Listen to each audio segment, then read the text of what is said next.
the CBC presents Canadian Snapshots.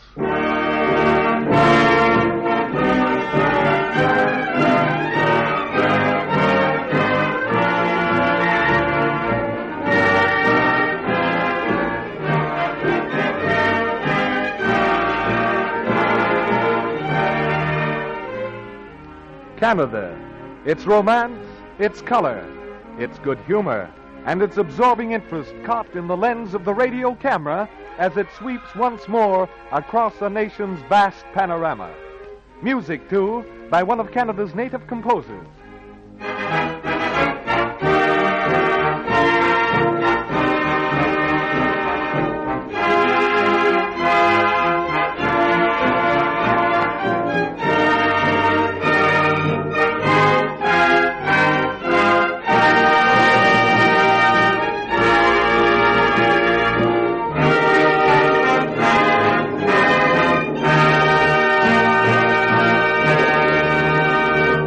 Snapshot number 1. A view of Canada's winter season taken from a feminine angle.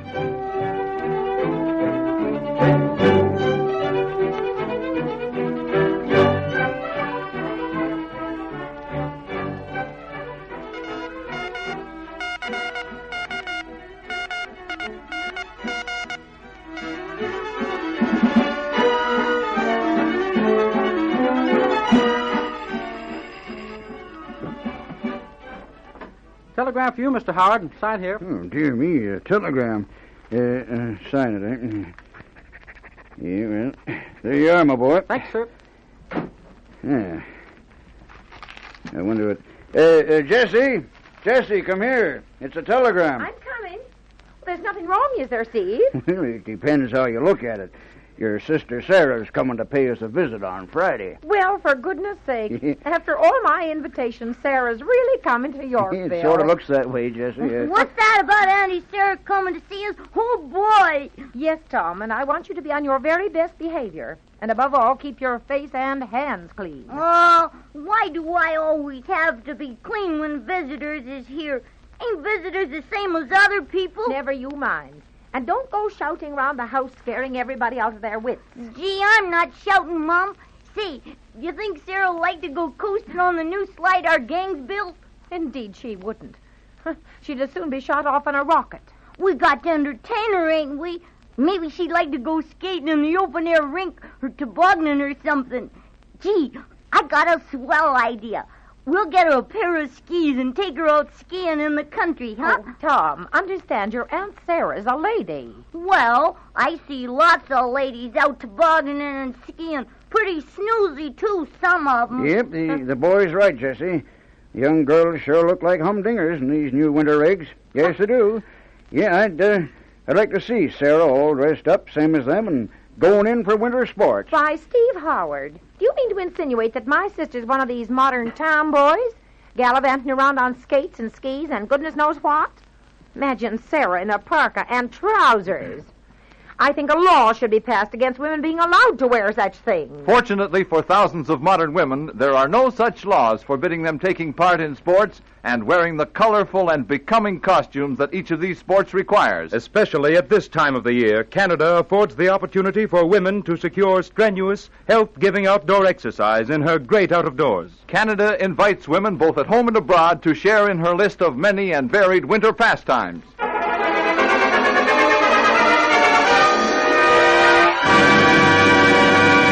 Snapshot number 2. A photograph of old houses. 2 visitors have come to the resort town of St. Andrews, New Brunswick.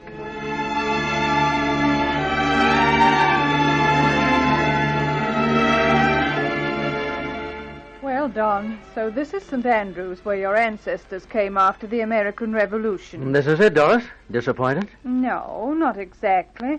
But I expected it all to be very quaint and sort of ancient-looking. Well, it is, in spots. Then I haven't seen them. Our first day here we spend in a large, modern hotel. We play golf on a fine, up-to-date course. Oh, maybe your ancestors played golf on that course, too. No, I'm afraid not, Doris. I suppose those loyalists were too busy building homes for themselves. Some of them were, but not all of them. Not all of them what? Building homes. Then what in the world were they doing? Chasing Indians? They didn't need to build homes. I suppose they just put up at a big hotel, the same as you and I. They didn't need to build them because they brought their houses with them. Don is right. The Loyalists who left Castine in Maine after the American Revolution took apart many of their houses and transported them piece by piece in sailing vessels to St. Andrews, New Brunswick. Many of these old houses, with their weathered shingles and tiny windows made violet with age, are still to be seen in St. Andrews. It's a fact.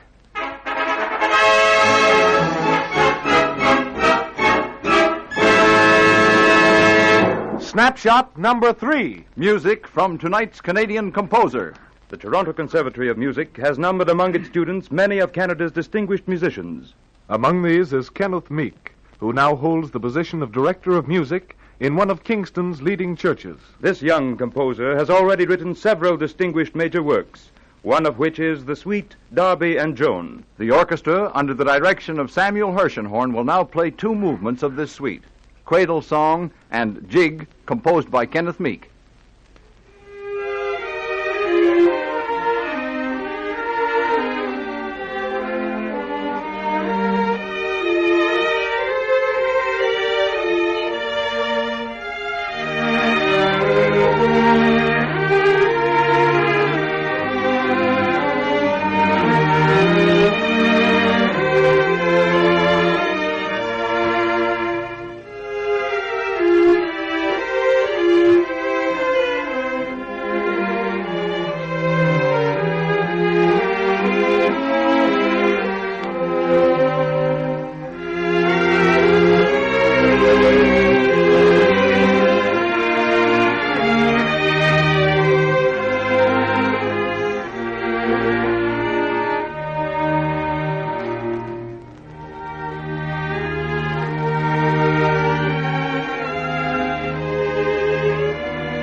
And now, the jig.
You have just heard 2 movements of the orchestral suite Darby and Joan by Kenneth Meek, Canadian composer. Snapshot number 4. 2 pictures of women engaged in a noble profession.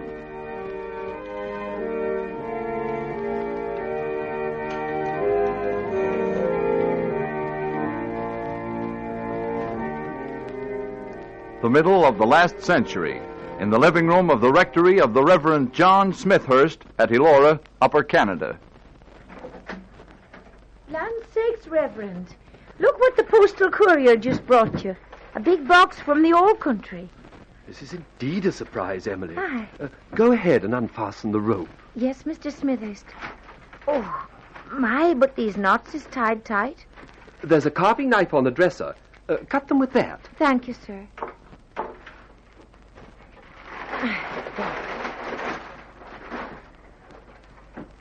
There it is, Reverend.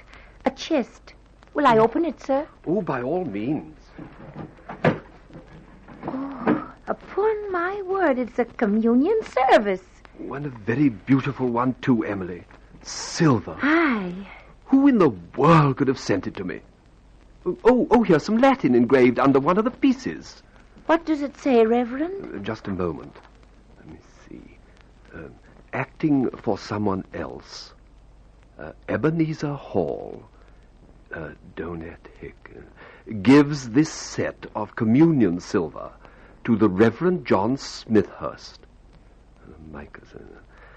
a very dear friend, in grateful recognition of many kindnesses, Anno Domini 1852. So, she remembered me after all. Who remembered, sir? Nobody you could have possibly heard of, Emily. Just a young nurse. We were in love once. Oh, sir. But her family was so opposed to the match we parted, and I came out to Canada as a missionary. I'm very sorry, sir. This is so like her. Oh, she has such a beautiful soul, Emily. Beautiful as her name, Florence Nightingale.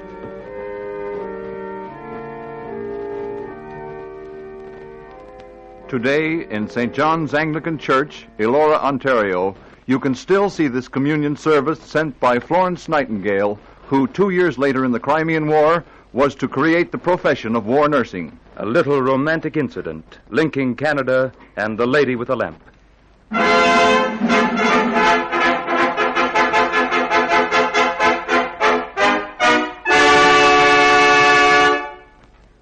From the Crimean War to the present day. A young recruit of the RCAF has his first view of one of Canada's modern army nurses.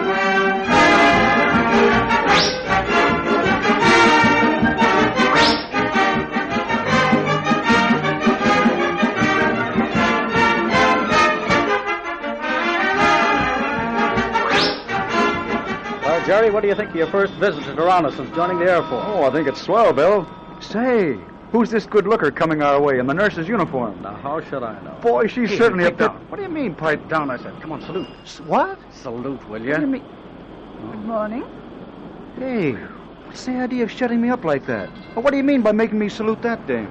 Well, it seems, Jerry, there's a military regulation about saluting your superior officers, isn't there? Well, sure there is, but what's that got to do with saluting a nurse? Letty, there was an Army nurse who saluted. Oh. There's 80 of them here in Toronto, and every one of them's a full-blown lieutenant and wears lieutenant's pips on her shoulders. Yes, it's a fact. The nursing sisters in Canada's fighting forces are all commissioned lieutenants of honorary rank. Tonight, Canadian Snapshots has arranged for you to hear further about these Army nurses, and we have here in our studios Miss, or should we say, Lieutenant Neal, who will now be interviewed for you by Reed Forsey of the Talks Department. As a matter of fact, if the military title is used, what we should say in this case is neither Miss nor Lieutenant, but Matron, because we are honored to have as our guest the matron of the Toronto Military Hospital, Matron Agnes Neal herself. If we were in the hospital, we'd call her Matron. But in this brief interview, with her permission, we'll call her just Miss Neal. Now, Miss Neal, first let's establish this fact, namely that the nursing sisters of the Royal Canadian Army Medical Corps are all commissioned officers. That's quite true. The ranks are matron and nursing sister. The commission is an honorary one. And, of course, the uniforms are all the same? Yes, they are. Well, it's a very smart-looking uniform, Miss Neal, and while we're on the subject, will you describe the uniforms of the nursing sisters in the RCAMC? Many of our listeners haven't yet had the opportunity of seeing them. Now, for instance, what about the one you're wearing? Well, I happen to be wearing what we call our recreation suit. It's for informal wear, off-duty. It's a two-piece suit, navy blue woolen Norfolk jacket and skirt, with a light blue shirt and a navy blue necktie. The coat I was wearing when I came here is called a greatcoat. It's a navy blue melton cloth with a dull cherry-colored lining. Incidentally, navy blue and dull cherry are the colors of the RCAMC. The hat is navy blue felt, a sailor, worn with the brim up in the back and down in the front. That was a very clear and concise explanation, Miss Neal. Now, what about your uniforms when on duty or for formal occasions? They're a lighter blue in color. The blue, I believe, is sax blue, and of course different in style. The uniform we wear when on duty is cotton, with a double-breasted tunic buttoning up to the shoulder and worn with a white-starched Eton-style collar and cuffs. There are 12 brass buttons on the front of the tunic and more on the shoulder and sleeves. And with this we wear white organdy veils tied around the head and off the face. Very becoming, too. And is that uniform used for both duty and dress? Yes, except that for formal wear, instead of cotton, the material is a light, soft woolen, but the style is exactly the same. And you polish your own brass buttons? Yes, we certainly do, and our belt buckles. Which reminds me, I forgot to mention our belts. We're very proud of them. They're wide brown leather. The buckles bear the lion and crown. The belt adds to the trimness of the uniform. Miss Neal, how are the nursing sisters of the RCAMC recruited? What are the requirements? I'll answer the last part of that question first. Briefly, the requirements are that a girl must be a registered nurse, registered in the province in which she is practicing, and a member of the Registered Nurses Association. Then she must be in Class A physical condition. Well, you're not Red Cross nurses, are you? No, we are not. Some are enrolled in the Red Cross. Now, that brings us to the recruiting of nursing sisters. In Toronto, those who were recruited were first individually interviewed. Then they went up for their medical board examination. After this, their papers were made out. Then there was a thorough X-ray examination. And lastly, when they had passed all requirements, they signed their papers. And do they swear the oath of allegiance? Yes. Each nursing sister is sworn to serve her king and country for the duration of the war. And so she becomes a nursing sister of the Royal Canadian Army Medical Corps, with the rank of nursing sister. Of course, she has a lot to learn then about military procedure and ethics, hasn't she? Yes, indeed. The nursing sisters attend lectures by the officers in the unit. Among many other things, they have to learn the badges of rank on the arms of the service.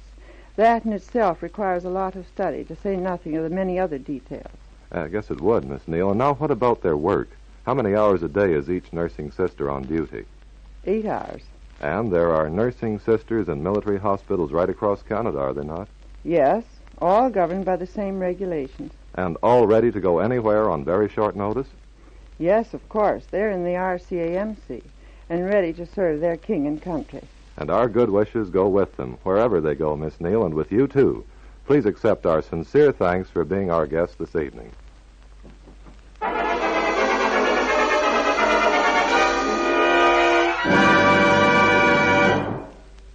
Snapshot number 5. Now, another composition of Kenneth Meek. One of his songs, a setting of the famous 17th century lyric, There is a Lady Sweet and Kind, to be sung for you by William Morton, accompanied by the orchestra under Samuel Hersenhorn.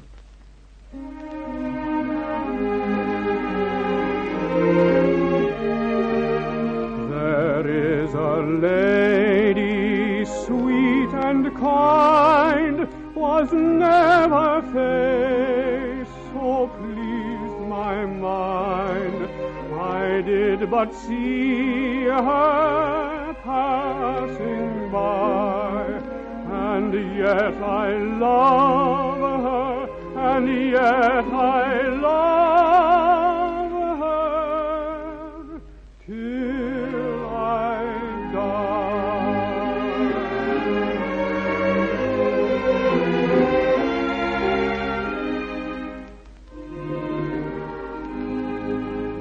Her gestures, motions, and her smile, her wit, her voice, my heart beguile my heart, I know not why, and yet I love her, and yet I love her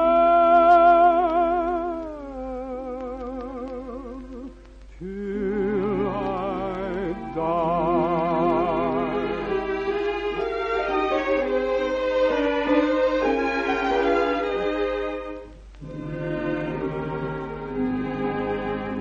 Cupid is winged and doth range her country, so my love doth change, but change the earth or change the sky, yet will I love her, yet will I love her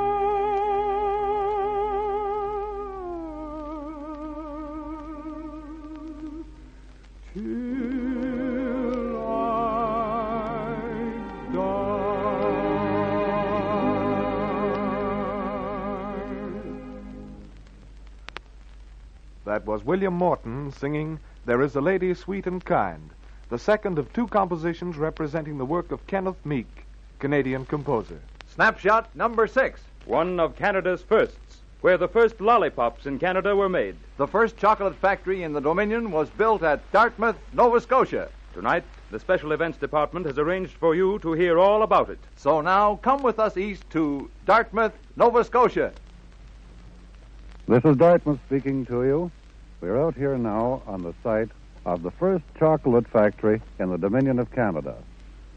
This factory shut down some years ago, and all that remains now is the great smokestack towering stark and gaunt into the cold winter sky. I have with me here tonight a man who is equipped to tell you more about this factory than possibly any other man around here. It's Mr. A.C. Pettipaw. His father worked for the Mott factory for quite a number of years. Just how long did he work for the Motts, Mr. Pettipaw? Father worked for the Mott factory for over half a century, 50 years. That certainly is a long time to remain in the employ of any one firm. And he's still living. He's 84 years of age, and he's very active. Well, that's really quite something. You were telling me before that, well, as a boy, while your father was working for the Motts, this was more or less a playground for you. Well, now, I certainly envy any man who had a chocolate factory for a playground. Well, it was a great playground for me, I must say. 35 years ago, I spent all my boyhood days here, and I spent a good bit more than my boyhood days. I spent all the time I could. I hauled wood from this place here. I took the odd bit of broken chocolate. No doubt. I imagine any fellow would that worked around a chocolate factory. And I had a wonderful time. The scene, of course, tonight is quite different from what it was then, when we had a splendid factory producing its finished products for all parts of the world. Well, now, the process of making that, any kid would think of chocolate bars, but the chocolate industry goes so much further than that. Just how did they get about making the chocolate in the first place? Well, in the first place, of course, they imported the bean, the cocoa bean, they called it, from Mexico, from Java, and all in the West Indies. And they came here, and then they roasted those beans, and that's a very delicate operation. I well remember that. And as soon as the beans were roasted, they had to be quickly cooled and then shelled. That would, I suppose, govern the taste of the finished product quite a bit. Very much so. It all depended upon that and the color and the taste in the connection with the roasting of the beans. And then, of course, if they intended to make the famous cocoa drink, why, they had to take the butter out of the beans, and that was done by hydraulic presses. And then that became a hard substance, a hardened cake. And that all broke up and was regular chocolate. And, of course, if they were making the regular chocolate, they kept the cocoa butter. They didn't take the cocoa butter from that. That was for eating chocolate. That was for eating chocolate. But the cocoa then was more or less a byproduct of it, was it? Sort of a byproduct, but still it was one that it entered into all markets of the world. It was a wonderful... They had a wonderful market for that. Well, it does seem rather odd that the famous Mott's breakfast cocoa should have been actually a byproduct of the chocolate industry. Well, it was perhaps not insofar as compensation was concerned. It was one of the big parts of the industry. Of course, the chocolate making was a very important branch, perhaps a major branch of it. Yes, I imagine so. Well, now, how about chocolate bars? Did they use that? Quick. Well, I think our time is up now. We'll return you to Toronto.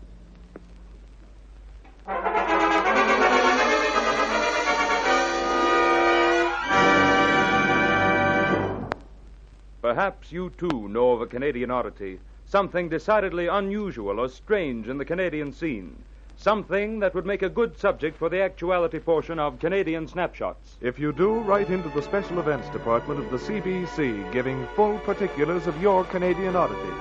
The Special Events Department will send a crisp $10 bill to anyone whose suggestion is used. Bear in mind, it must be something along the believe it or not line, and it must be capable of being described in an actuality broadcast. To give you an idea of what is wanted, here are a few that have been used. A farm in the city of Montreal, the smallest business block in Canada, the frost-proof garden at Winnipeg, and the first candy factory in Canada described in tonight's broadcast. In case of 2 or more similar suggestions being sent in on the same subject, the prize-winning letter will be judged to be the first received. Address your letters to the CBC Special Events Department, 341 Church Street, Toronto.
Have you a holiday in mind this year which you would like to spend somewhere in Canada? I thought of going to the Maritime Provinces and spending my summer in one of those nice, quiet places beside the sea. I was planning a hunting and fishing trip to northern Ontario. And from what I'm told, nothing but wild horses is going to stop me. And nothing is going to stop me either. All my life I've wanted to take a vacation in the Rockies. And this year, I'm taking it. From the Atlantic to the Pacific, Canada expects this year the greatest volume of tourist trade in her whole history.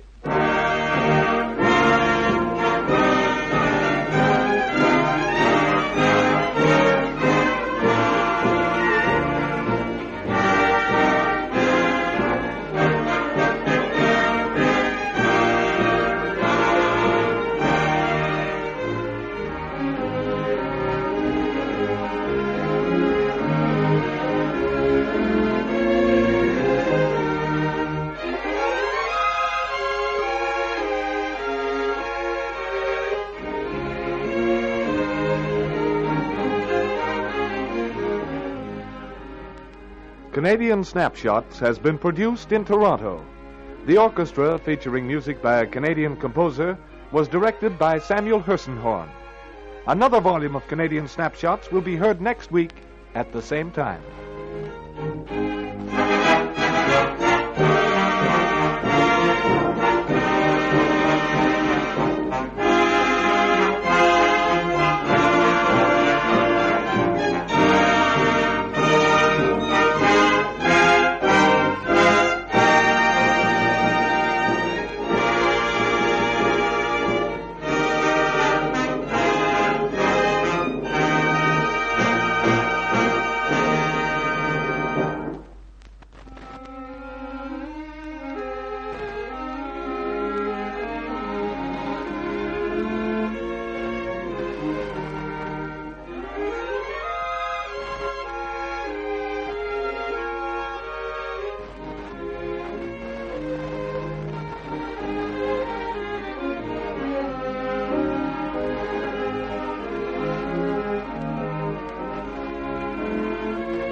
Ici Radio Canada, this is the Canadian Broadcasting Corporation.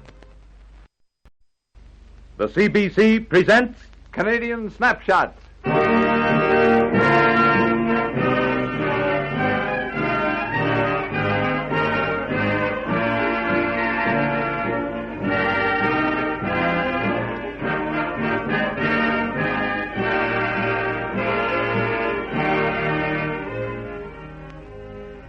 Canada. Its romance, its color, its good humor, and its absorbing interest, caught by the lens of the radio camera as it sweeps once more across a nation's vast panorama. Music also from the pen of one of Canada's native composers.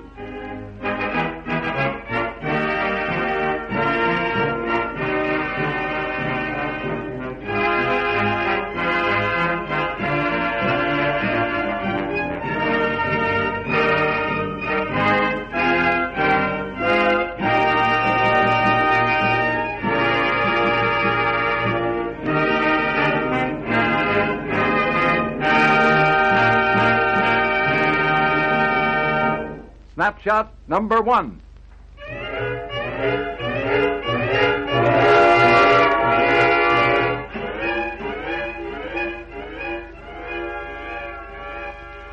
A scene on a train just after crossing into Canada by way of Niagara Falls.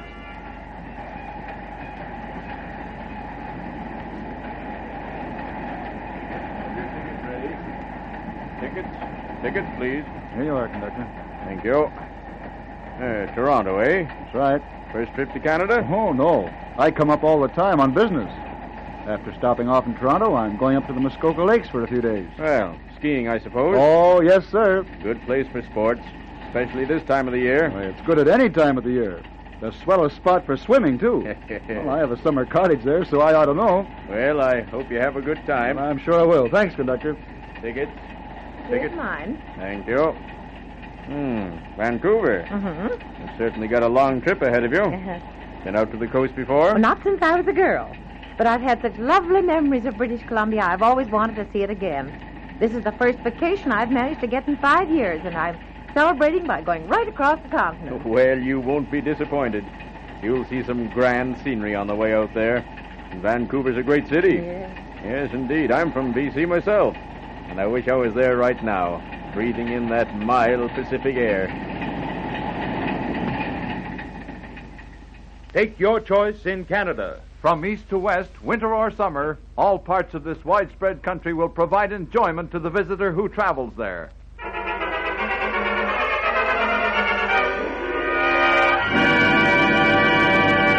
Snapshot number 2. A picture that at first sight looks like a double exposure. A visitor comes to Glace Bay, Nova Scotia.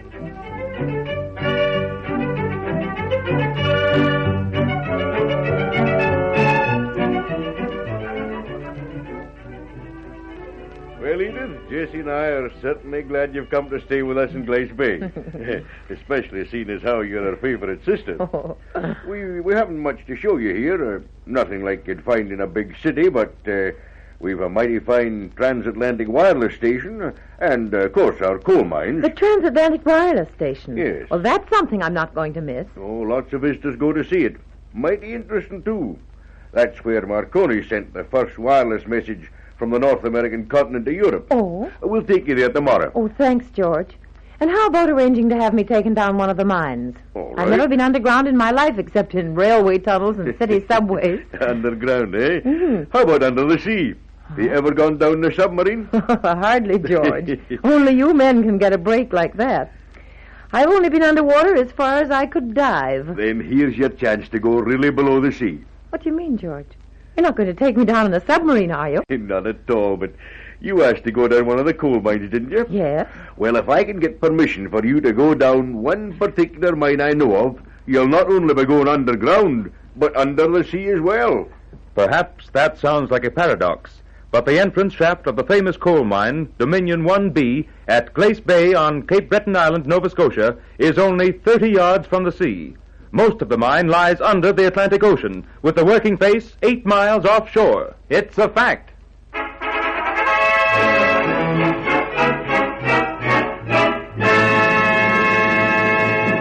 Snapshot number 3. Music from tonight's Canadian composer, Mr. Lawrence Goodwill, young 19-year-old Vancouver musician. Mr. Goodwill is last year's winner of the scholarship awarded annually by the Canadian Performing Rights Society, which entitles the winner to a year's study at the Toronto Conservatory of Music. Tonight we shall hear one of his compositions originally written for piano and especially orchestrated for Canadian Snapshots. March by Lawrence Goodwill, played by the orchestra under the direction of Samuel Hersenhorn.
You have just heard March, written by Lawrence Goodwill, tonight's representative of Canadian composers. Snapshot number 4. One of the romantic regions of the continent. The Cariboo, the vast inland territory of British Columbia. To this great area have flocked all types of men. Men seeking gold, men seeking furs, and men merely following the crowd. And after them, the hardy settler, seeking a home and a stable living.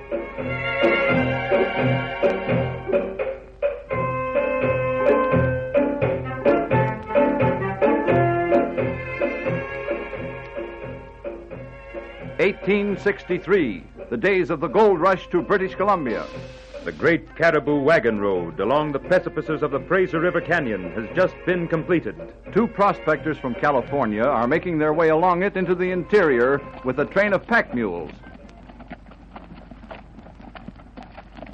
Dag nabbit, Alec. This here's a gall darndest country to get into I ever did see. Oh, I don't know. Well, we've been traveling for nigh on 3 weeks now. Maybe we'll be able to pack this grub as far as the Thompson River. But how in tarnation will we ever get the pay dirt out? By sassafras, I'm all done in already. Yeah, I don't know, partner. We gotta wait till we strikes it, that's all. You should have tried to get in before Governor Douglas built this Caribou Road. Bad, eh? Oh, bad? Yeah, it certainly was. You see, I was here in 58 when the first rush started. Yeah? Yep. There weren't a roadhouse in sight anywheres along the way to stop at. Yeah. Not a one. No, we passed many a poor devil. Yep, frozen stiff they were, right beside the trail. Was, eh? Yep, indeed. Even a corpse would be a change. We ain't passed a house or a living soul all day. These cussed mules is driving me plumb crazy. Creeping along like they was going to a funeral, they be. Yeah, I know. They certainly slow, partner, but they get you there. You gotta admit that. They get you there. Yeah, sooner or later. Yep, they're sure footed along these here narrow roads, and you can hitch plenty of weight on them, too. Yep, plenty of weight. 400 pounds on some of them. Yep. This ain't no country for horses, you know.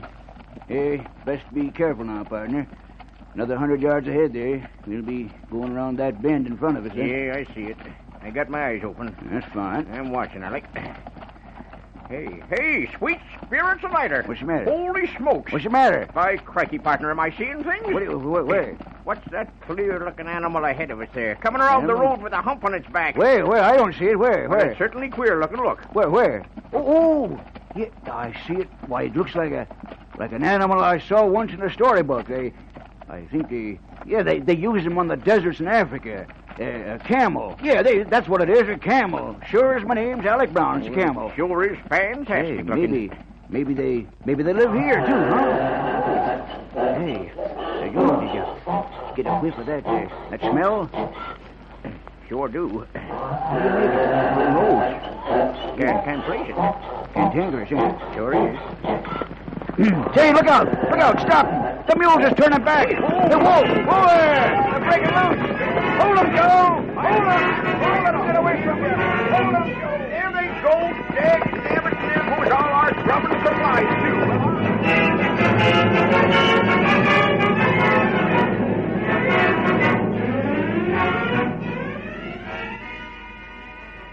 A strange story of the early days of British Columbia. 21 camels imported to pack goods into the gold mining regions of British Columbia. These camels, whose odor caused panic to other pack animals, were turned loose and remained a terror alike to horses and mules who encountered them. The last of these odd animals survived as long as 1905. It's a fact.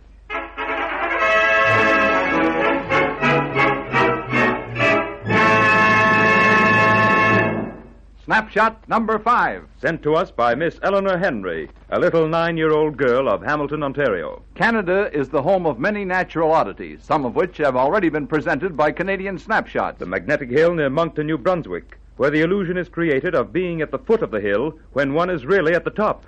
The reversing falls of the St. John River, also in New Brunswick.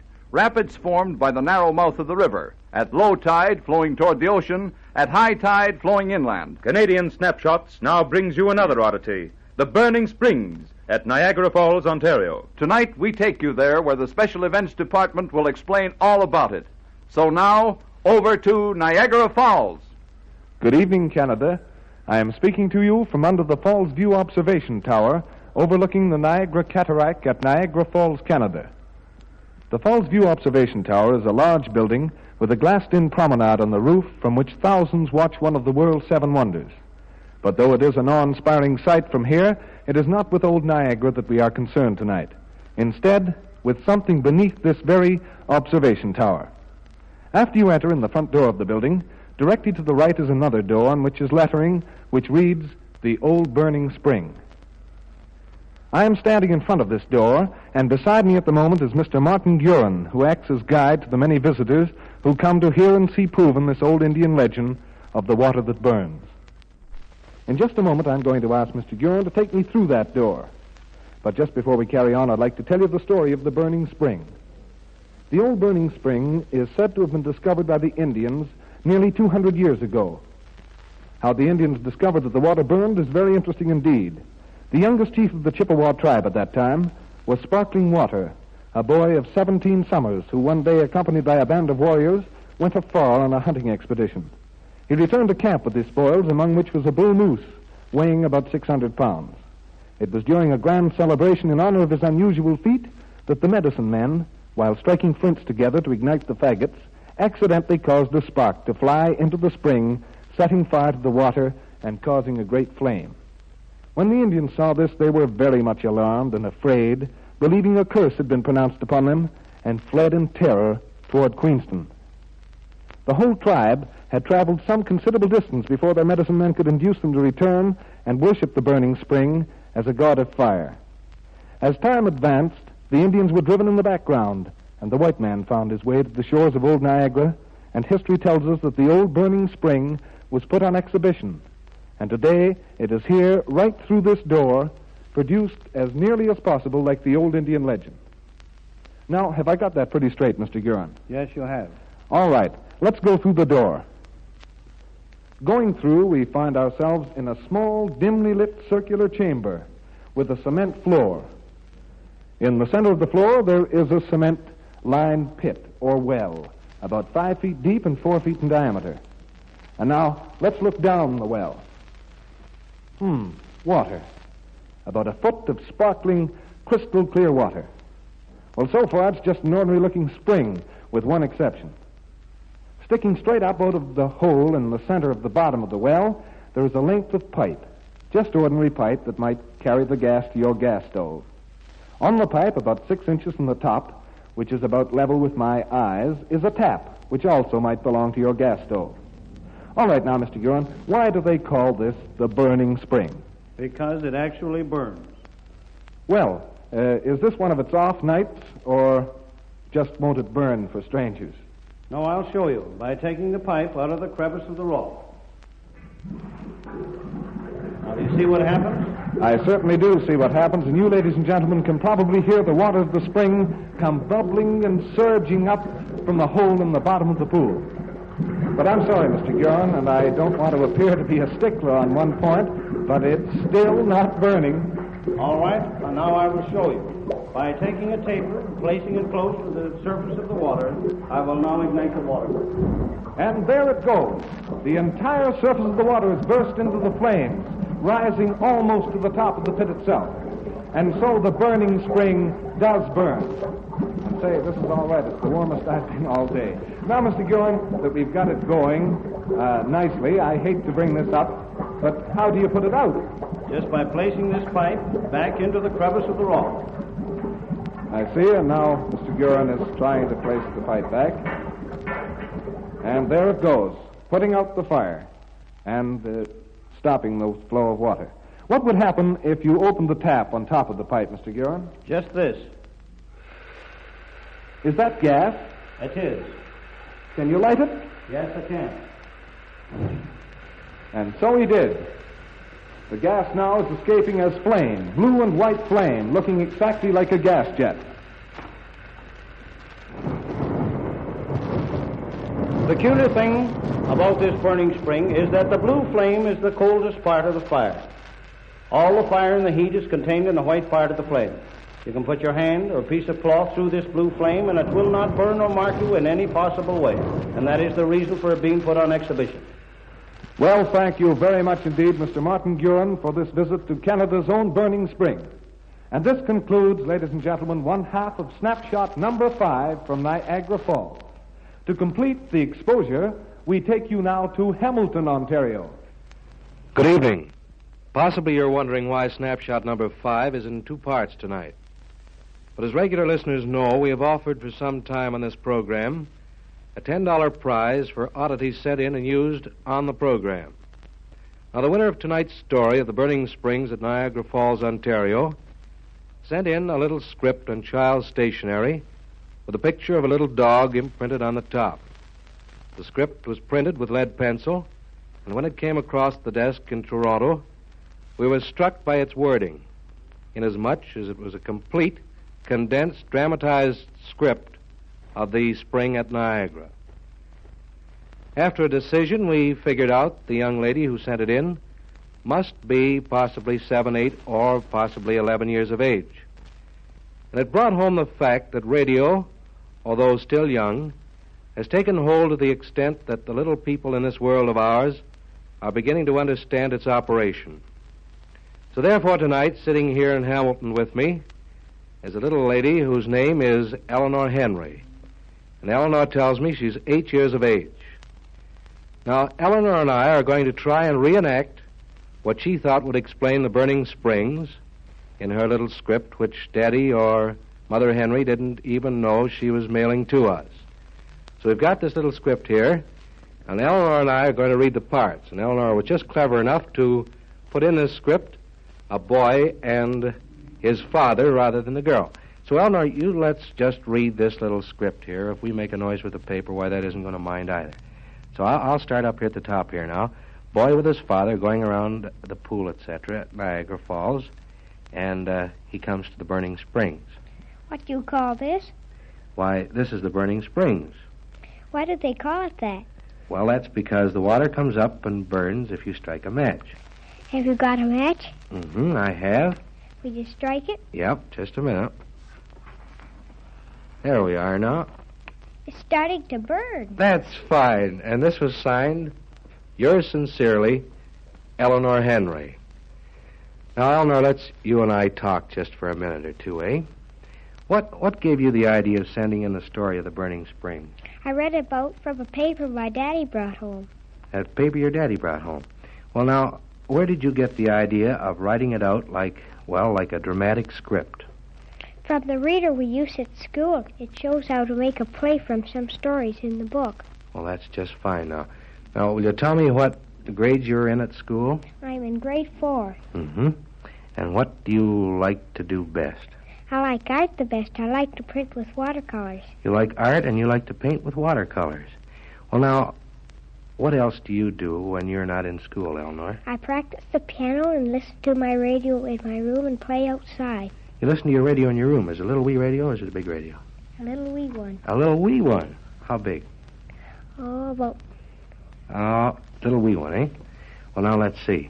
What kind of programs do you like to listen to? I like stories and band music. Stories and band music. Do you like loud bands or soft bands? Oh, I like soft bands. Soft bands, eh? Is there anyone in Canada that you'd like to say hello to tonight? I would like to say hello to Maurice Miller, who lives in Montreal. Do you suppose, Montreal's away down, let me see. Oh, we have to go through Toronto and Kingston and away down that way. Maybe you better say hello again a little louder, eh? I would like to say hello to Maurice Miller, who lives in Montreal. Maurice Miller, who lives in Montreal. Well, Eleanor, I've got an envelope here. And in this envelope, I'm going to open it up. I want to give you something. Wait till we see if I can get it out of here. Now, that's the next thing. See what this says? What's that say right there? Does that say your name? Who's that? Is that Eleanor Henry? And where do you live? On 96 Paisley Avenue North. In Hamilton, eh? And it says $10. Will you take that from me? Thank you. Thank you very much for sending in your little script. Thanks very much. Now, I just want to take a few moments that are left here at my disposal to thank listeners for the hundreds of encouraging letters and ideas which have been sent in regarding Canadian Snapshots to our Toronto office. Many letters have been sent in and have mentioned the fact that they consider this their program. Well, audience, if that be your wish, most certainly we can make it just that by carefully constructing the program to your liking. In many instances, suggestions have been sent to us already that have been part of previous Canadian Snapshot programs. Therefore, if you feel that your suggestion is being neglected, it may have appeared on a previous program, as I have mentioned. Then, too, we have received many letters with the same idea in mind. And naturally, to arrive at a decision as to who's to be the winner, we have taken a letter with the earliest postmark and will award the prize money on this basis. Now, a word to new listeners on this program. May I say that if you have an oddity in mind, which you think would be suitable as an actuality broadcast on this program, please write. Your suggestions, and I can assure you this is right from the bottom of my heart, are always appreciated. Because in Canadian Snapshots, we've departed from the usual way of broadcasting. It's snapshot pictures, it's Canada. So if you've got an idea, and it's used in an actuality picture, we'll send you $10 for your trouble. And by the way, it's not necessary to write a script on the subject you have in mind. Just jot down the idea, and if feasible, we'll do the rest.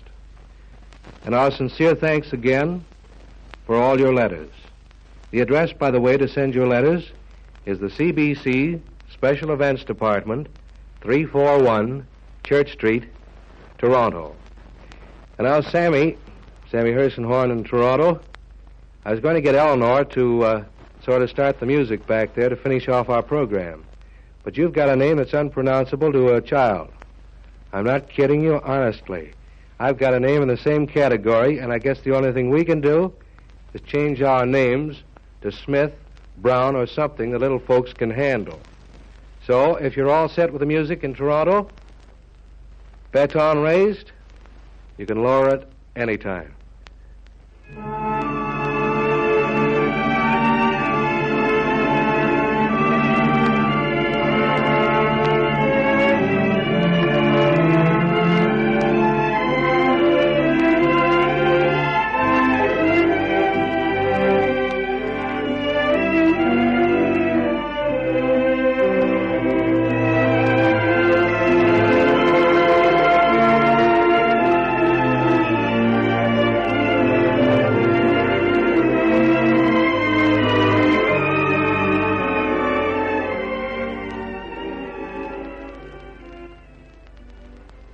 Thank you, Niagara Falls, and thank you, Hamilton, for a real double exposure picture brought to Canadian Snapshots.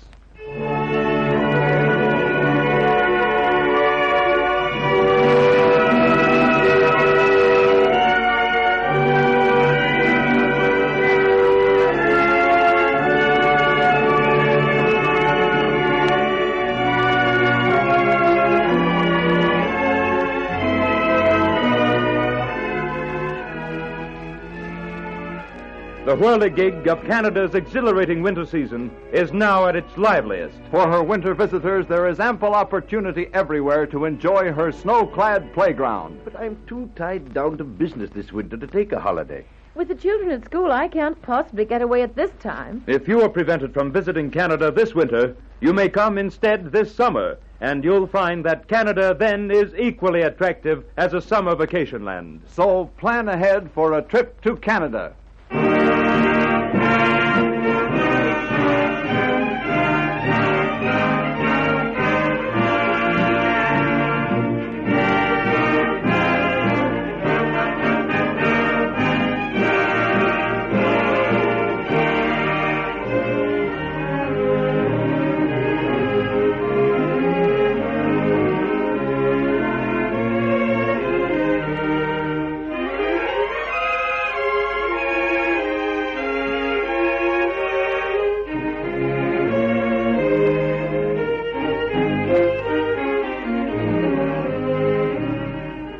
Canadian Snapshots has been produced in Toronto. The orchestra, featuring music by a Canadian composer, was directed by Samuel Hersenhorn. Another volume of Canadian Snapshots will be heard next week at the same time.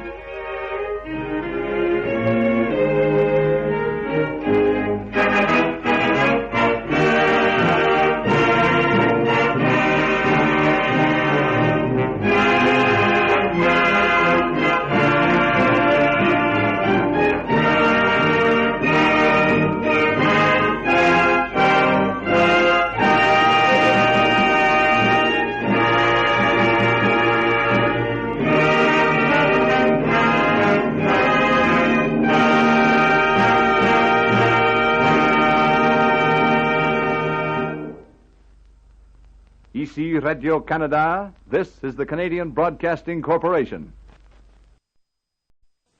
The CBC presents Canadian Snapshot.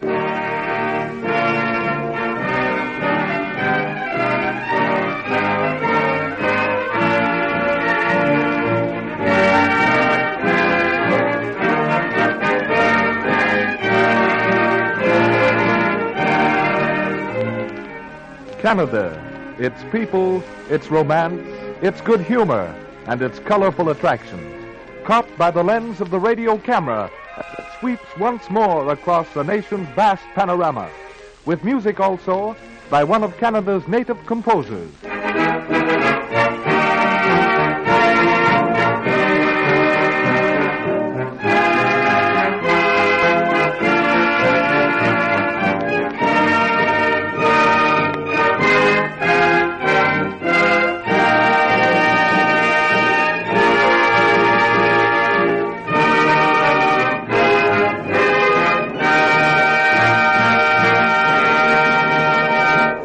Snapshot number 1. We turn our camera upon one of Canada's maritime provinces. New Brunswick. On the north, Quebec. On the west, our friendly next-door neighbor, the state of Maine. On the east, the Gulf of St. Lawrence. And on the south, the tides of the Bay of Fundy.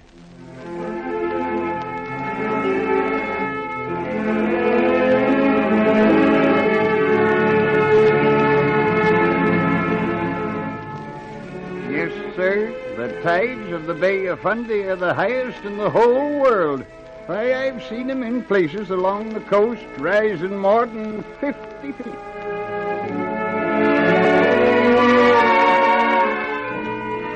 At my hometown of Munson on the Petticodiac River, you can see the tidal bore, a solid wall.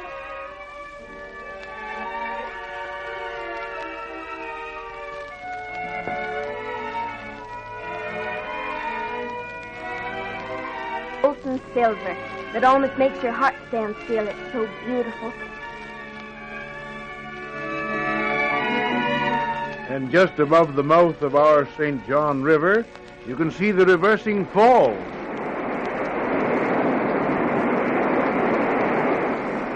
They're the queerest thing you ever saw, flowing down to the sea at low tide and flowing back inland when the tide sets in.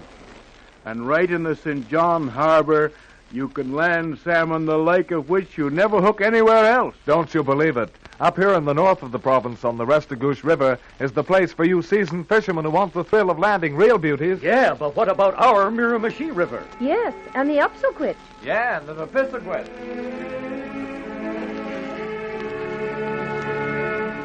A fisherman's paradise. Go where you will in New Brunswick, you'll be certain of finding streams and waterways teeming with fish, where the angler will enjoy really fine fishing.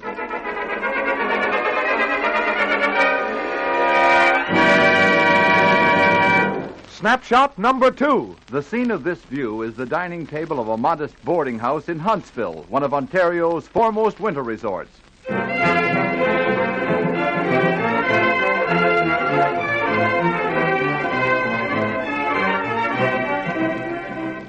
I do hope you enjoy your week here, Mr. Perry. Thank you. You don't ski, do you? Do I? I've looked forward to this for weeks. Oh. And what skiing weather we're having right now.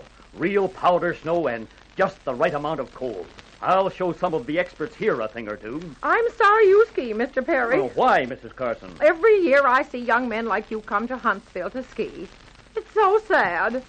Would you please pass me the bread? Bread? Yes. What's sad about it? Thank you. Well, there was Mr. Greenlee, who stayed here last week. Oh, it was too bad. Pickles? Well, I'm beginning to think, Mrs. Carson, you're trying to frighten me into going back home. Well, it happened last Wednesday over Limberlost Way. It was all so sudden and shocking. Such a fine-looking young gentleman, too. Can't I give you another helping of potatoes? Yes, thanks. But, Mr. Greenlee, you don't mean... Oh, yes, poor Mr. Greenlee. Well, there they found him, sprawled out in the snow, his face turned up to the sky. Dead? Dead, no. But he did hurt his ankle awful bad. Sprained it, he did.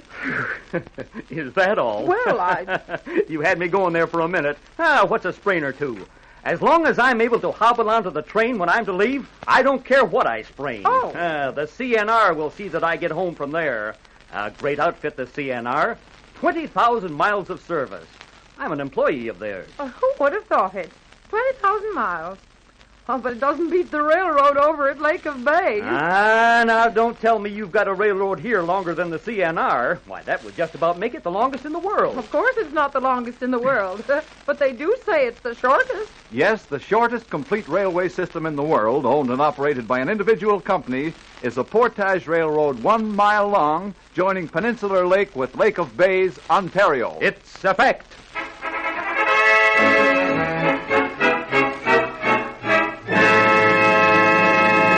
Snapshot number 3. Tonight's representative among Canadian composers. Hector Grattan, 35 years old, Montreal born, is a well-known figure in the musical circles of Canada's metropolis. He has caught the spirit of the French-Canadian folk tunes and has blended with his own individual style to express something new and unique in Canadian music. Hector Grattan's original and specially composed music is used as a background to one of the CBC's French network programs, Maria Chapdelaine.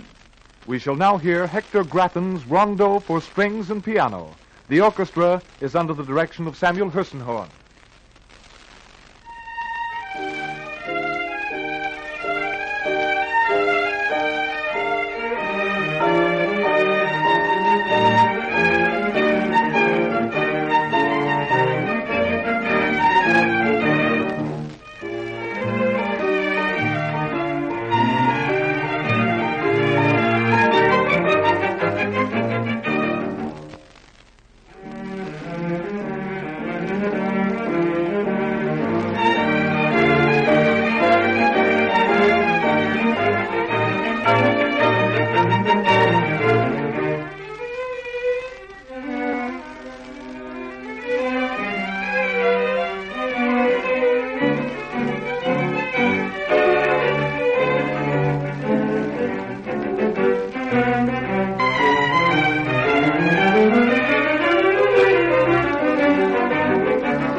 You have just heard Rondo for Strings and Piano by tonight's Canadian composer, Hector Grattan. Snapshot number 4. Canada, the land of the maple. The United States, the land of the stars and stripes.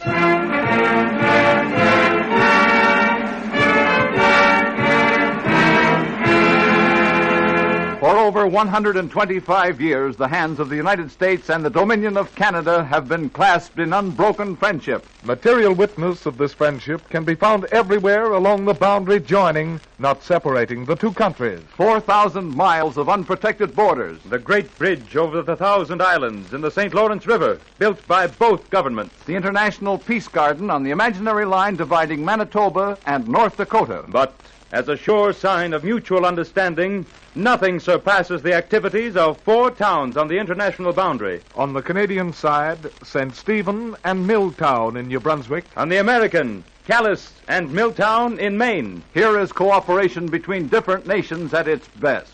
Their water all comes from a common spring. A Canadian plant supplies the electric power, and the United States supplies household gas.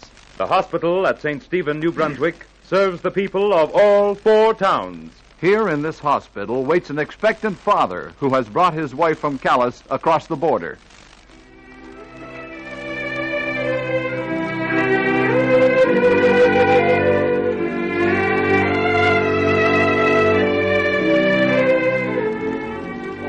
Nurse. Yes, Mr. Norris. What's happening, nurse? Nothing as yet, Mr. Norris. Oh. Now, do be patient, Mr. Norris. Everything's all right. All right? Do you know I've been waiting here for over 6 hours? And you say it's all right. Gosh, if you'd only let me see her or something. Well, if it'll relieve you, I'll go inside and inquire. Well, here's one of our interns, Dr. Carroll. He'll look after you. Dr. Carroll, this is Mr. Norris. His wife is about to have a baby. Oh, congratulations, Mr. Norris. Have a cigarette? No, thanks. I don't smoke. Oh, it doesn't matter. It'll quieten your nerves. Have one. Light? First one, eh? Just about. I never cared for them. Oh, not the cigarette. The baby, I mean. Yeah. Kind of worried about it. You know how a fellow feels. Oh, sure. Do you think it'll be a boy? You never can tell. Chancy little things. But you won't be disappointed. Oh, I kind of wished it to be a boy. So I'd be sure the family name would be carried on. Well, maybe we'll know now. Here comes Miss King again. Anything happened, nurse? It's all over, Mr. Norris. Oh. Your wife came through it splendidly. And congratulations. It's a boy. Oh, did you hear that, Doctor? Did you hear that? Oh, it kind of awes me. To think that I, Jack Norris, have added another citizen to the United States. And don't forget, Mr. Norris, another citizen to Canada, too. You don't mean it? It was twins? Oh, no, Mr. Norris. But your boy, being born in Canada of American parents, will have dual nationality. Yes, a child born in Canada of American parentage automatically acquires the right of United States citizenship as well as Canadian. Is that right? Yes, it's a fact.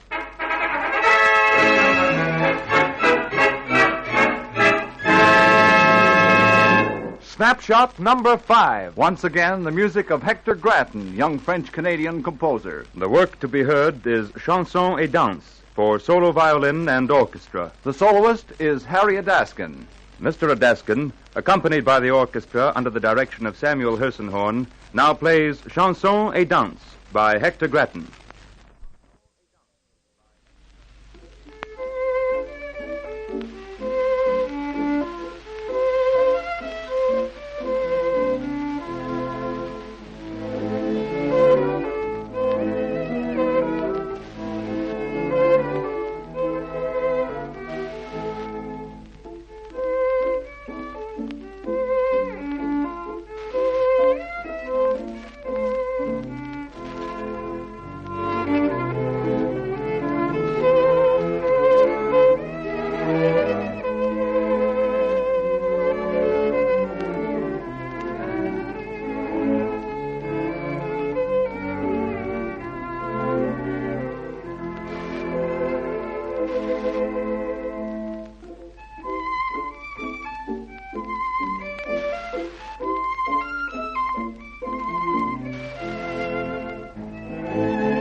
You have just heard Harriet Daskin and the orchestra playing Chanson et Danse, the second of two compositions by the Montreal composer Hector Grattan. Snapshot number 6.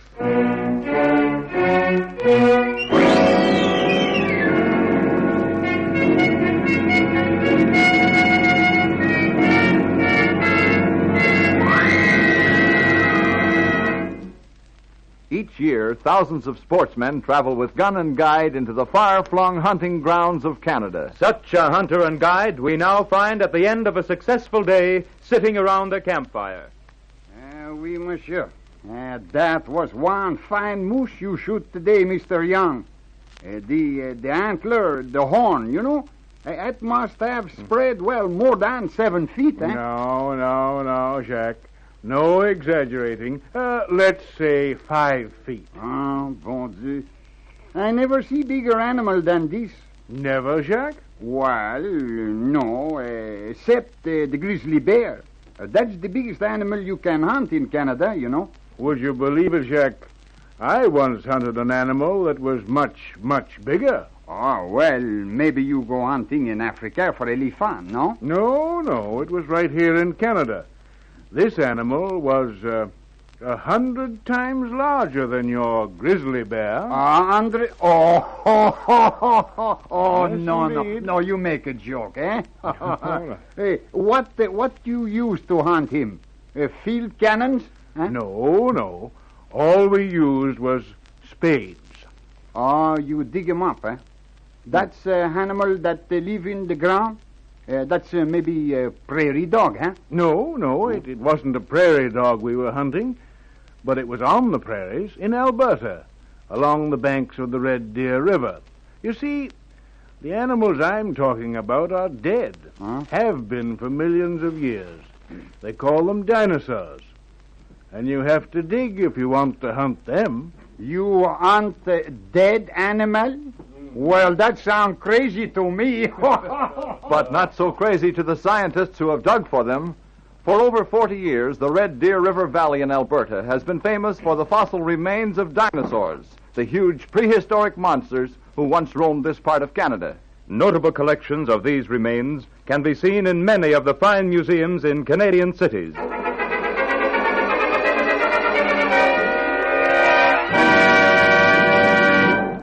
Snapshot number 7. This week's prize-winning actuality, sent in by Mrs. A. Lawson of 10908 Plaza Boulevard, Montreal North.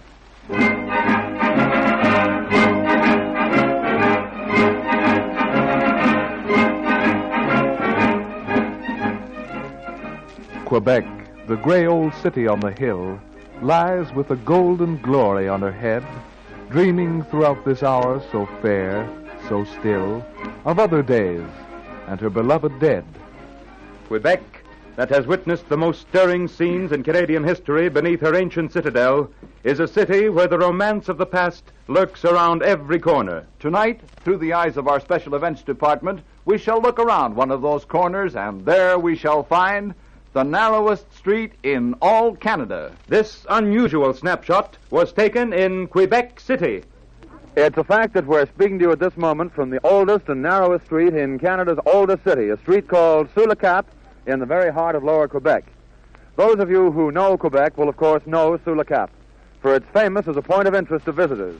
But for those of us who don't know it, and there are a lot of interesting points that we don't know, we're going to spend the next few minutes finding out what we can.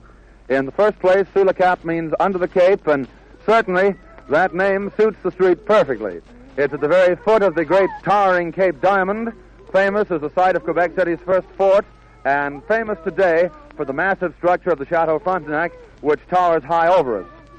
The very first thing you notice when you enter Sous le Cap is its narrowness. You notice that the traffic sign firmly insists upon one-way traffic, but as you look about, you wonder how even one car could get through. And as a matter of fact, there's about, I think, 3 or 4 inches clearance in some spots and no more. Well, then, the narrowness of the street is the very first thing that strikes you the minute that you come into it. And then another thing, the second thing that strikes you, I think even before you've had a chance to look around, is the youngsters, children who actually live on this street and who make a point of running after you and asking in their own unique way for pennies.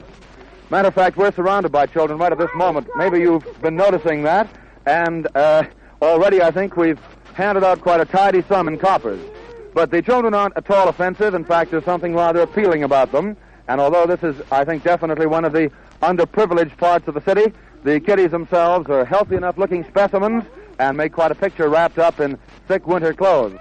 And then, as you walk along the street with about a dozen youngsters trailing along right behind you, it sort of gives you a Pied Piper of Hamelin feeling, and quite a pleasant one, too.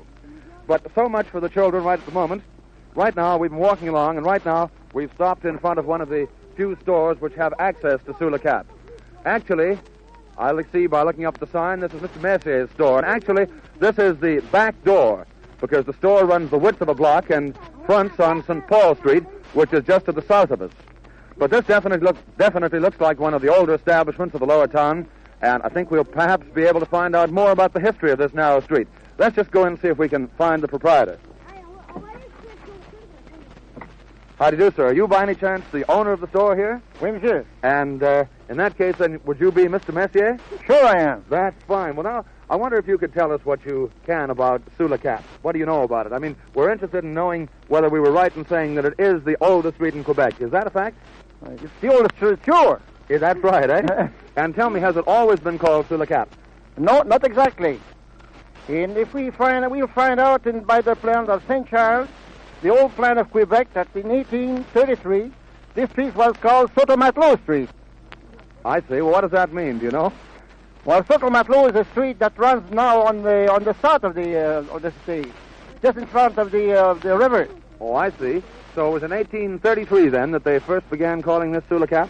A few years after, 5 years after, they called it Sous le Cap Street. And it's been that ever since? Since, sure. Well, now, the buildings, as I look up and down this street, most of the buildings look pretty old. Do you know if any of them have any particular historical interest, Mr. Messier? Sure. There is one here not far from here, about 15 feet from here. That one just across the way, eh? That's across the way, yes. This building was built in 1823. And if I remember well, this building was once occupied by the Hudson's Bay Company. Well, that is a very interesting fact. I imagine that'll be one of the first buildings they ever occupied in Canada, would it? It would be, yes. I see. Well, now to get back to the subject of these youngsters who are all around us again, I know that asking for pennies is the thing that they specialize in, and I imagine most of those pennies finally end up in your store, don't they? Sometimes they do. I see. Well, now, do you know if the kiddies can sing or anything like that? Oh, sure they can sing. Well, look, I wonder if you talk to them. I can't speak enough French, I'm afraid, but you talk to them, ask them if they'll sing for us right now, and we'll see if we can find some pennies to give them afterwards, eh? All right, that's right. Okay. Huh? Chantez vous autres, les gars, là.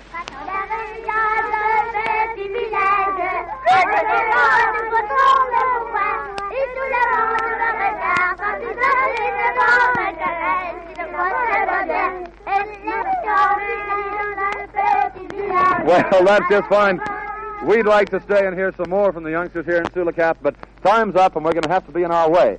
But if any time you feel that you'd like to step back out of the 20th century into a slice of Quebec City as it was almost 2 centuries ago, just drop down and see Sulacap, this oldest, narrowest street in Quebec's oldest city, which hasn't changed much, we imagine, since the days of Wolfe and Montcalm. We think you'll really enjoy the experience. But one thing, be sure you're well supplied with pennies, or else the youngsters will see to it that your journey through Sulacap is anything but a peaceful one. And so now, I think we have to say au revoir and good night from Sulacap in Old Quebec.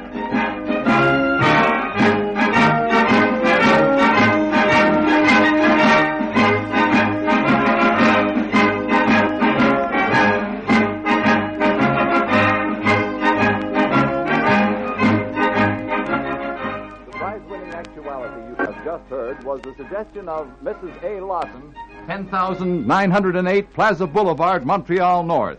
And thank you, Mrs. Lawson. You will receive your prize of $10 within the next few days. Have you a Canadian oddity to contribute? Something unusual that the Canadian Snapshots audience would be interested to hear about? Something that would be suitable as an actuality for our program? If you have, write into the Special Events Department of the CBC giving full particulars of your Canadian oddity. A prize of $10 is awarded each week to the person whose suggestion is used. These suggestions should be along the believe it or not line and must be capable of being described in an actuality broadcast. There are numerous oddities of this kind in Canada, but Canadian Snapshots would like their suggestion to originate with you, its radio audience. The following oddities have already won prizes. A farm within the city of Montreal, a frost-proof garden in Winnipeg, the skim milk rink at Port Arthur, and the narrowest street in Canada in Quebec described for you in tonight's broadcast. In case of 2 or more similar suggestions on the same subject, the prize-winning letter will be judged to be that first received. Address your letters to the CBC Special Events Department, 341 Church Street, Toronto.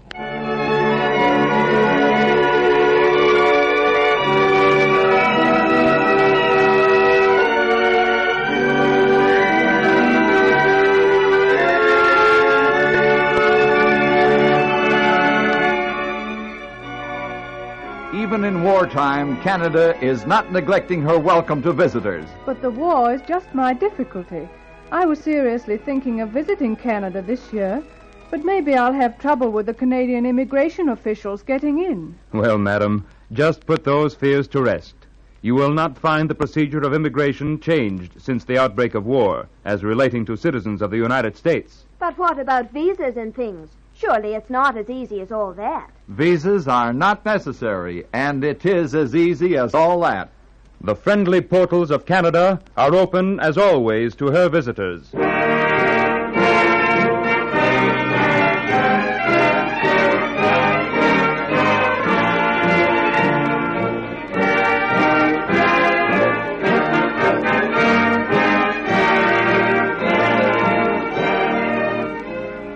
Canadian Snapshots has been produced in Toronto.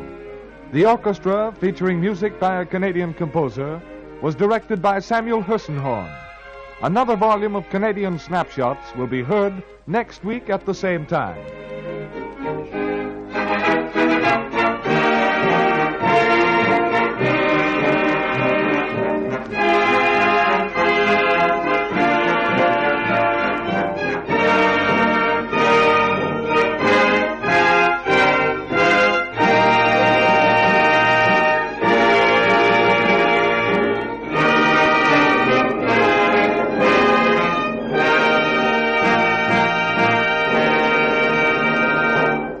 Ici à Radio-Canada, this is the Canadian Broadcasting Corporation. The CBC presents Canadian Snapshots.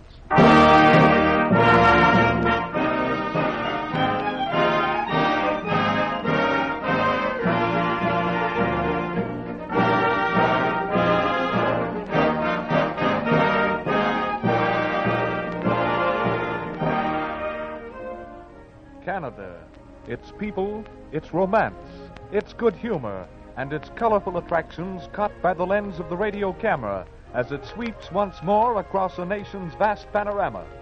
And an orchestra playing special music under the conductorship of Samuel Hersenhorn.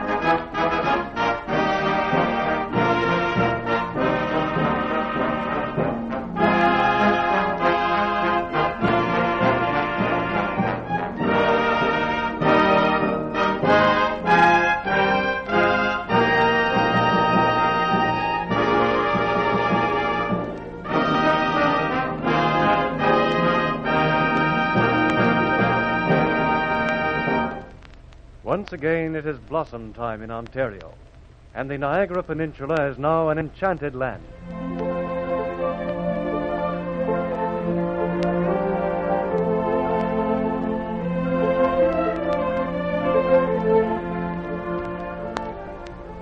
Fragrance fills the air in 10,000 orchards, and the sight of blossoms along every bough brings heaven to earth. There are the delicate pinks of the peach, the vivid white of plum and sweet cherry, the rich cream of pear. But queen among them all is the apple blossom in its dress of virgin purity. Apples. Apples with a blush upon their cheeks. They have been with the world ever since God planted an apple tree in the Garden of Eden. Apples are an ancient symbol of love, and perhaps that's what is meant by the saying, an apple a day keeps the doctor away. Halloween wouldn't be near such good fun if boys and girls didn't have apples to duck for at Halloween parties. Over the hills and far away, a little boy steals from his morning play, and under the blossoming apple tree, he lies and he dreams of the things to be.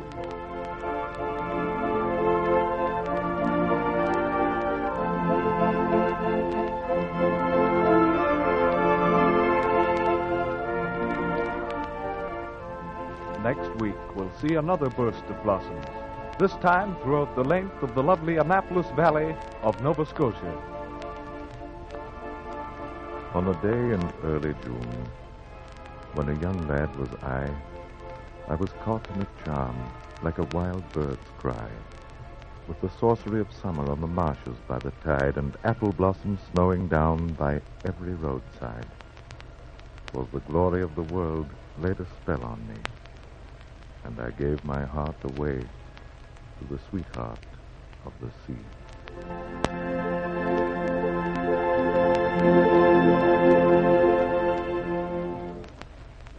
But this week belongs to the Niagara Peninsula, and today the countryside is a billowing white nosegay held in the hand of Mother Earth. Blossoms, delicate, fragile, their stay a brief one, to be enjoyed only during these few golden days of springtime. Niagara. Its blossoms are symbolic of brevity and fragility. But yet, the word Niagara is the most common metaphor used to represent perpetual, irresistible force. For at the end of the peninsula is the Niagara River, and one of the most awe-inspiring and majestic sights the world can offer, Niagara Falls.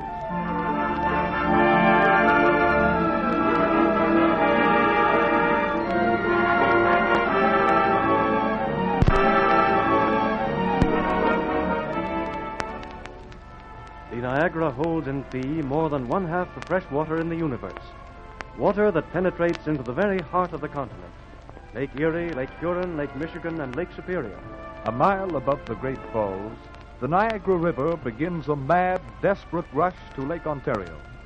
The river forms there a series of rapids, a spectacle of wild, lashing, surging fury, which once seen, remains in the memory forever.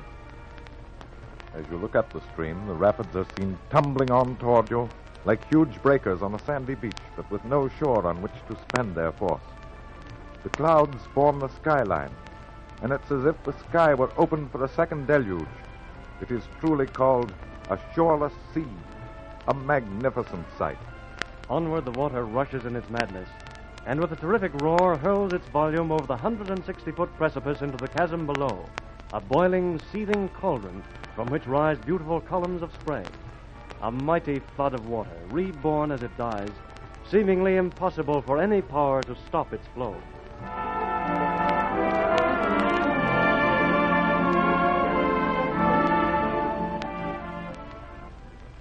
Yet, Niagara's Falls did stop once. On March the 29th, 1848, the impossible actually happened. It came about like this.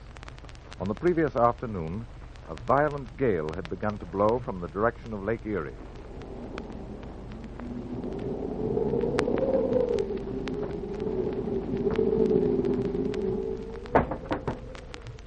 Oh, Martha, where are you? Right here, Jonathan. I'm coming. Oh, I'm so glad you're here. I expected you back from Queenston 2 hours ago. I was beginning to be worried. There's such a strong wind blowing outside. It's one of the worst I've ever seen. The roads were blocked in several places from fallen trees. Yeah, I had a hard time getting our team past them. Oh, you must be all tired out, Jonathan. Now sit down, and I'll bring you your supper right away. Yes, I am tired. I think I'll take off these heavy boots and rest my feet. Here, let me help you, Jonathan. I met Ben Wilson on the way back. He told me Lake Erie's full of floating ice that's been blowing out from shore. Well, there's one blessing. There aren't any boats on the lake at this time of the year. There we are. That's one of them off. Now the other. All right. Hark. It well nigh sends the shivers up my spine to hear that wind. It's been blowing so loudly this last hour I've hardly been able to hear the falls, even when I went outside the house. I was beginning to think they weren't there anymore. Old Niagara. Nothing can ever stop it. The falls will roar on till doomsday. There. That makes the pair of them, Jonathan. Now I'll fetch you your supper. And after that, you'd better go right off to bed and get your rest.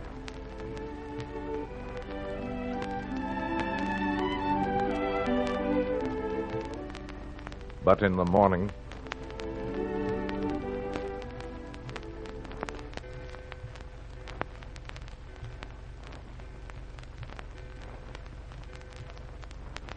Oh, Jonathan! Yes, Martha? Anything wrong? Wrong. Something terrible's happened.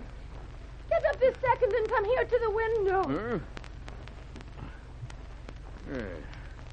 Yes, Martha. What is it? There. Look. Why, it can't be. The rocks are bare. The falls have stopped running. Jonathan, it's come at last. This is the day of judgment.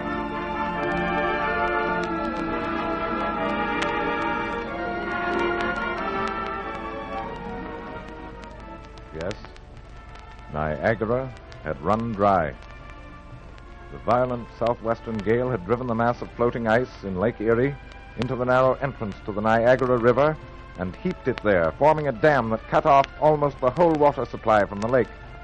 Of course, during that day, the warmth of the sun and the waters of Lake Erie made inroads upon the barrier, and soon Niagara resumed the flow that until then had always seemed to be eternal.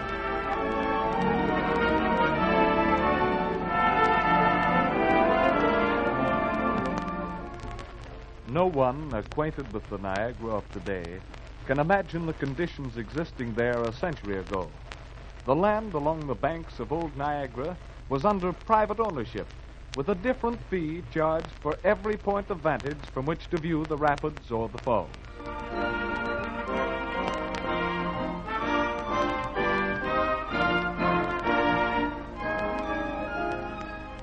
The Niagara of our day, a century ago, was a sorry sort of place, just like a country fair. Hurdy-gurdy shows could be heard at all hours. Swarms of peddlers hawked their cheap wares at one's very elbows. Tents were pitched everywhere, containing the world's tallest man, its fattest woman, or the most astonishing reptile in a state of captivity. Calves with 5 feet were as common as those with 4. A whole army of fakers and extortioners was encamped in view of one of the world's scenic marvels. Huge signboards made a hideous show along the riverbanks, inviting visitors to purchase hair balsam and ginger tonic. It was disgraceful beyond words.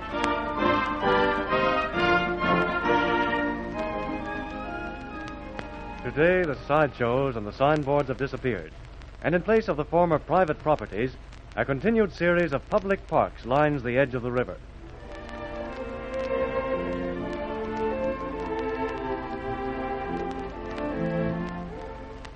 These Niagara parks are owned by the Government of Ontario, and in them natural beauty has been preserved to thrill and inspire countless visitors from every part of the world. There are 100 things to be seen and enjoyed at Niagara. Finest of all, of course, are the falls themselves. The majestic cataracts may be seen from many points of vantage and in numerous delightful ways. But there's one way to view the falls that will give you the thrill of a lifetime, and that is by means of Table Rock House. When you enter Table Rock House, you are directed to a spotless dressing room where you check your shoes and hat and are then clothed in oilskins from head to foot. An elevator carries you down through the solid Niagara rock. You step out into a cool, rock-cut tunnel and follow subterranean passages to lookout portals on the very edge of the abyss and behind the thundering falls.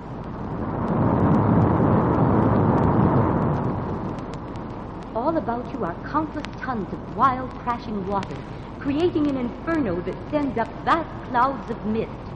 You'll be thrilled completely. But be sure you've a good heart before you go there. The excitement is really tremendous.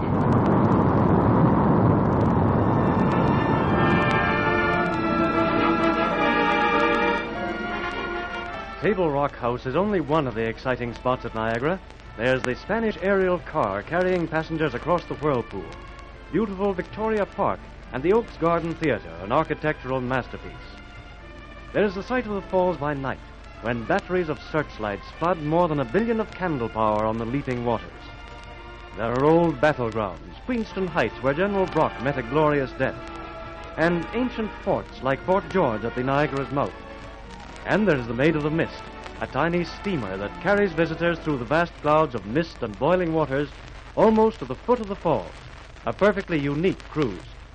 There has been a steamer here by that name for almost a century.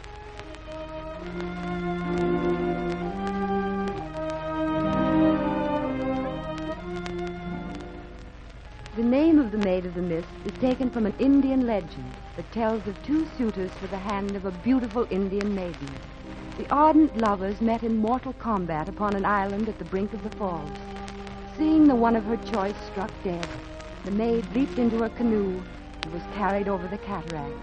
According to the legend, the maiden may still be seen at the foot of the falls as a misty figure with her arm ever reaching upward towards her lover.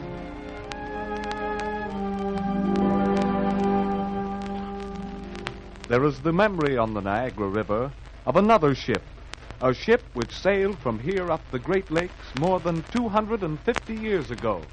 Joined with the memory of that ship is that of one of the bravest and noblest men in Canada's story, René Robert Cavalier, Sieur de La Salle.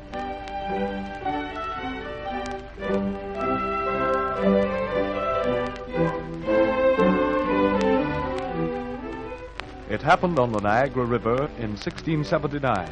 La Salle is undertaking an expedition to the upper Great Lakes to trade with the Indians for furs. But rather than use canoes to carry his supplies and return loaded with beaver skins, he decides to build a vessel to carry them. And there, on the Niagara River, was built and launched the Griffin, the first sailing vessel ever to be seen above the falls. On the 7th day of August, they wait for a wind at the calm entrance of Lake Erie. Yes, think of it, Monsieur Tonty.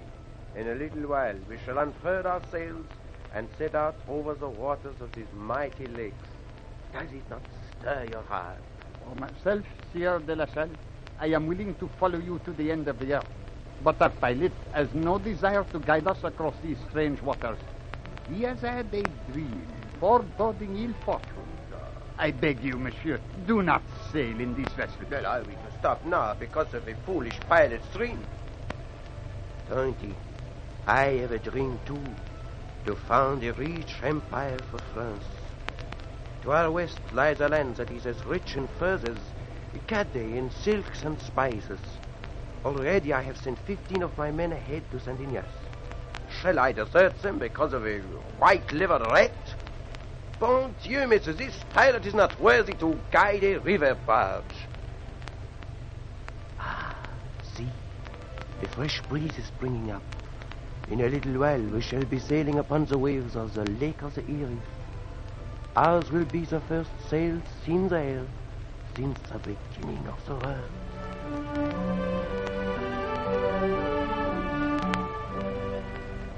From Lake Erie to Lake Huron, the Griffin sails on in fair weather. But the wind dies to a calm, then freshens to a gale, and then rises to a furious tempest.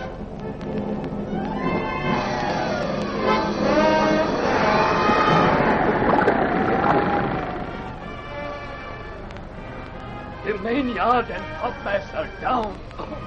We are lost, Sieur de la Salle. I shall die here. I, who have won great glory as a captain in long and happy voyage across the great ocean. But now I shall drown like a cat in a miserable lake where no white man dwells. It is you, Sieur de la Salle, who have destroyed us, but you too shall perish with us. Silence, you dog. I have listened to enough of your prattling. Commend yourself to heaven, monsieur, and hold your prayers like the rest of us.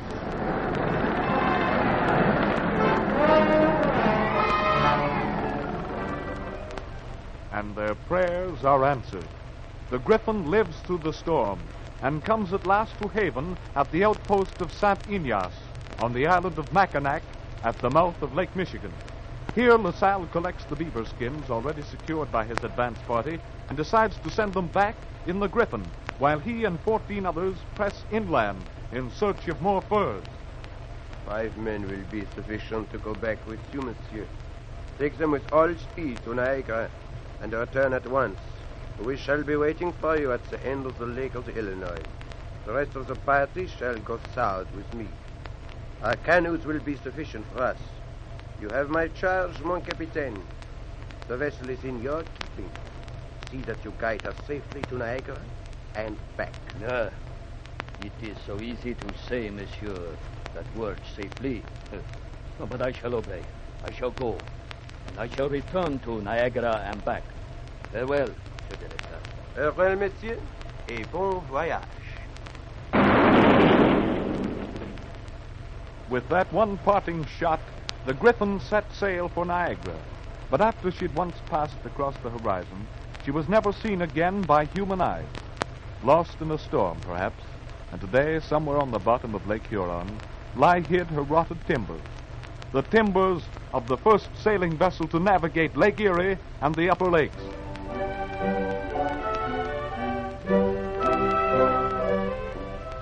But LaSalle, not disheartened by the loss of his ship, went on other voyages into the countries south of the Great Lakes.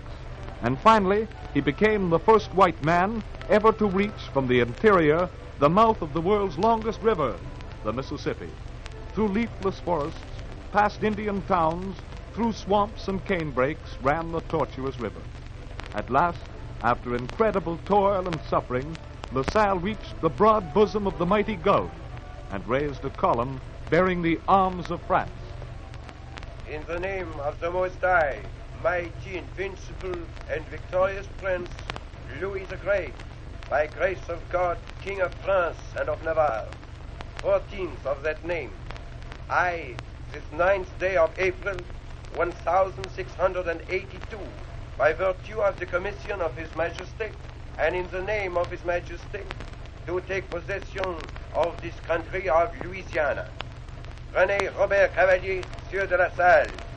Vive le roi! Vive le roi! Vive le roi!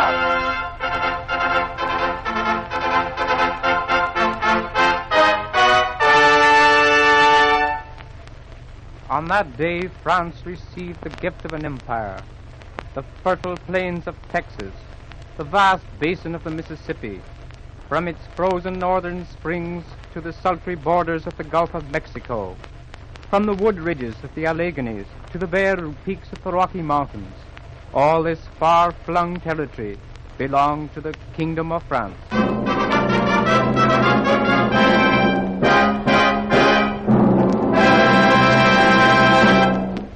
Canada holds dear to her heart the high deeds of her early French explorers, and none is worthy of more remembrance than the discovery of the mouth of the Mississippi by Sieur de La Salle, he who built that small craft on the Niagara River, the first of a long line of sailing vessels and steamships to ply the waters of the Great Lakes above the Niagara Falls. Today, along these same waters, as well as those of Lake Ontario and the St. Lawrence River, pass palatial steamers that serve those seeking rest and relaxation for a delightful summer's cruise. From Port Arthur at the western end of Lake Superior to the Saguenay River near the mouth of the St. Lawrence, there are a dozen different cruises to be made for the choosing.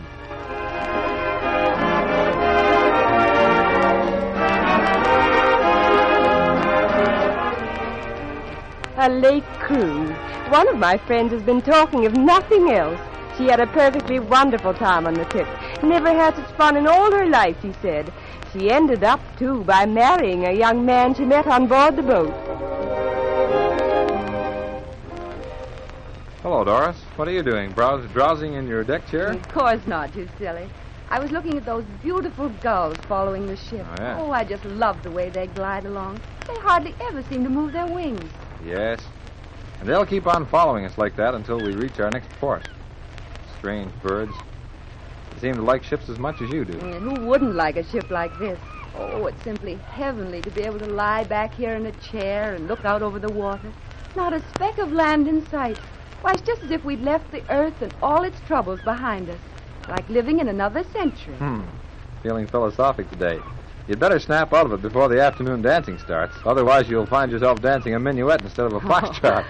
Speaking of another century, Ken, I have a letter in my bag here you'd be interested in seeing. A letter? Not a love letter, I hope. No such luck. This letter's almost 100 years old, dated 1846. It was written by my great-grandfather to a sister of his in England just after he came to Canada. It's been handed down in our family like a sort of heirloom. I brought it along because it was written about a trip on Lake Ontario. I thought it'd be nice to compare the boat he traveled on then with this one. Yeah. Here, listen to this.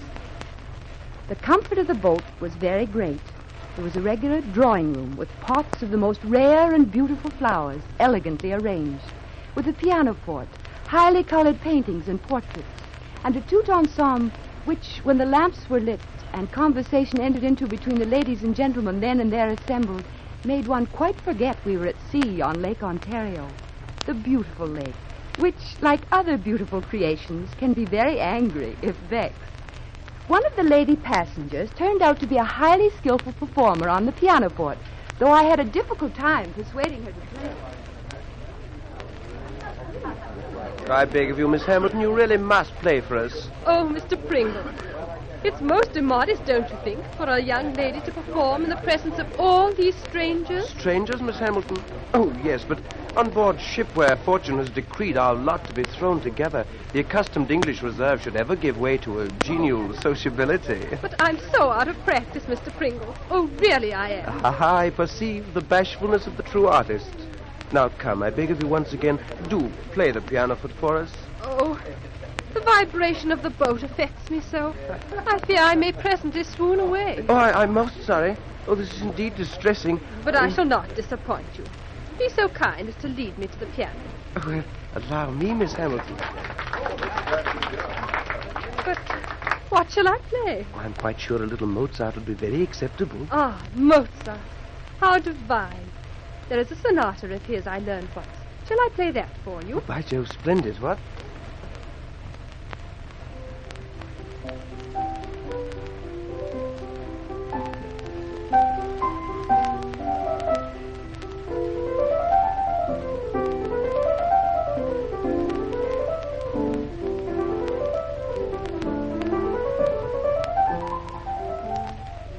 Perfectly ethereal. Marvelous. Enchanting. Delightful.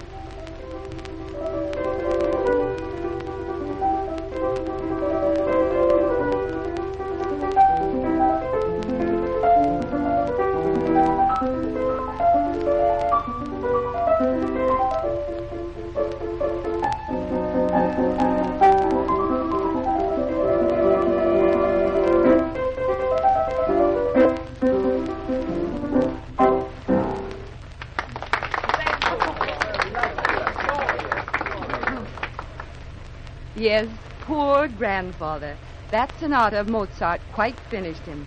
Or was it Miss Hamilton's feminine charms? Anyhow, it wasn't 2 months before they were married. And so... So she became your great-grandmother. Mm-hmm. A beautiful woman she was, too, to judge from her portrait. Well, it seems to me that beauty like that has been handed down in your family. Now, none of your flattery, Ken. Not a bit of it. The first thing you know, Doris, I'll be a paying court to you myself, my proud beauty. Just as your great-grandfather did to Miss Hamilton. Well, here's an opportunity for you. There starts the music for the dancing. Oh, do you hear what they're playing? Sure, it's in an 18th century drawing room. Yes, but it's the Mozart sonata in C major, all done up in modern dress. Wow. How about that minuet you promised to dance with me? Okay, let's see.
Canada's wealth of inland and coastal waterways are adequately served by fleets of modern steamships operating on alluring cruise itineraries.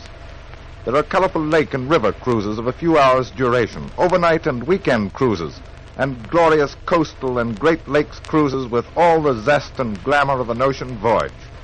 So it's no trouble at all for you to select one to suit your taste and the time at your disposal. You will be repaid 100-fold by the effects of such a voyage on your mind and your body.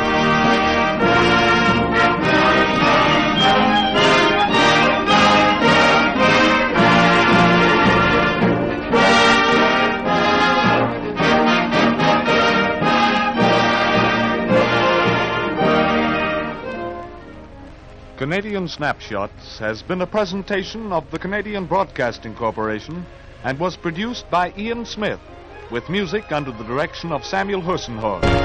Another album of Canadian Snapshots will be presented next week at the same time.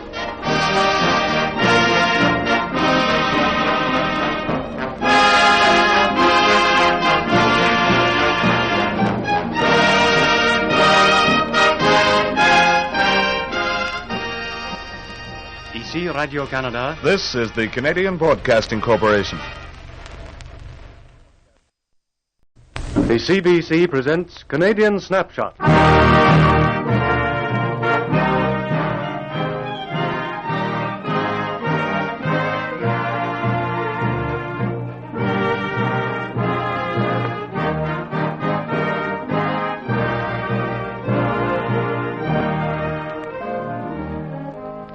Canada, its people, its romance, its good humor, and its colorful attractions caught by the lens of the radio camera as it sweeps once more across a nation's vast panorama. And an orchestra playing special music under the conductorship of Samuel Hursenhorn.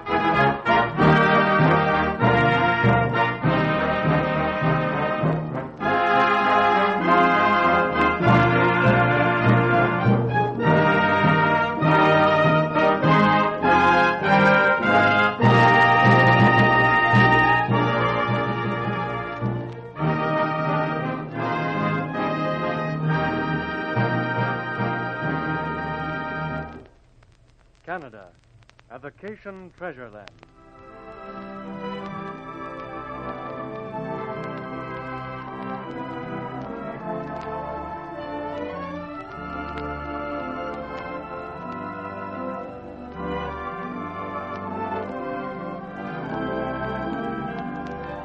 Gold, the sunshine of long summer days and sandy beaches where lazy rollers creep in from the sea. Silver, fields, woods, and waters veiled in cool moonlight. Jewels, varied and brilliant, pale topaz, gleaming opals, sparkling sapphires, and vivid emeralds. Canada's lakes, matchless gems flung by a generous creator across her wide domain. The Bador Lakes of Cape Breton, breathing a quiet charm. The lakes of the Quebec Laurentians, forest-ringed and remote. The Great Lakes, a chain of mighty waterways. And the lofty lakes of the Rockies, mirrors of all the beauties of white cloud and blue sky.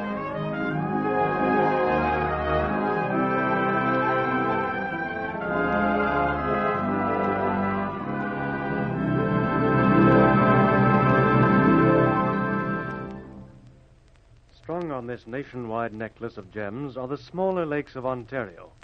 And nowhere are they lovelier or more plentiful than in the district east of Georgian Bay, the English Lake District of Canada. Lake of Bays in Muskoka, a beautiful Indian name meaning clear skies. This is true Indian country. The lakes are dotted like islands. There are cool, shadowy forests, tall pine trees, beautiful birches, pungent cedars, shady maples, fragrant balsams, and rivers whose waters were once stirred by the almost inaudible dip of the red man's paddle. There is Shadow River, beloved by the Indian poetess Pauline Johnson.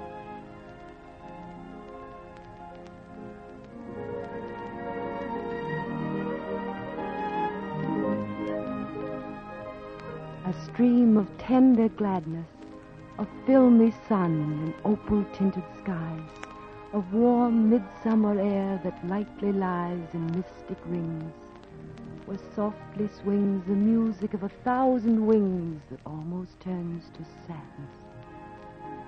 Midway twixt earth and heaven, a bubble in the pearly air, I seem to float upon the sapphire floor, a dream of clouds of snow, above, below, drift with my drifting, dim and slow, as twilight drifts to even.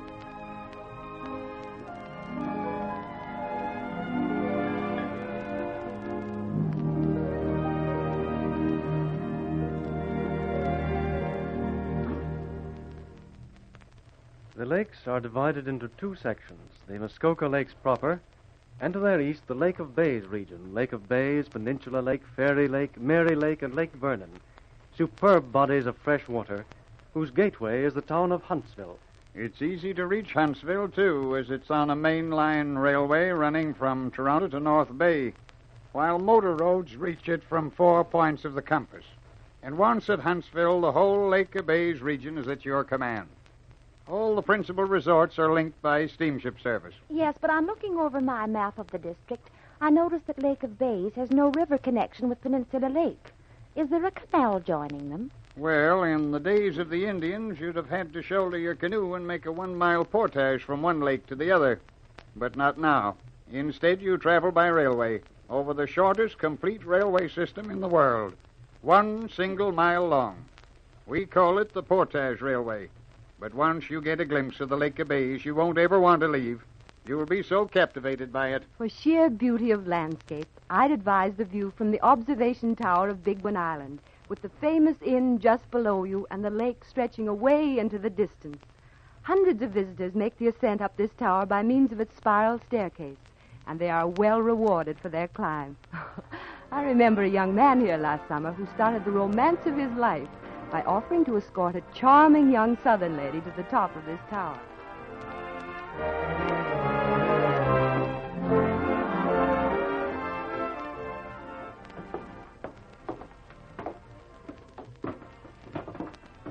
Watch your step there, Miss Jefferson. This is mighty nice of you bringing me way up here, Mr. What did you say your name was? Morrison. Just call me Jack. Oh, thank you, Mr. Morrison. Folks down in Georgia call me Josephine. Phew. I'll just have to stop to catch my breath. Is there no end to this climb? You're sure we do come out somewhere? Oh, yes. I've never climbed anything steeper than a terrace before. Well, you're doing fine. Just a few more steps now, and we'll be there. Here, take my hand. Your arm would be more help, sir.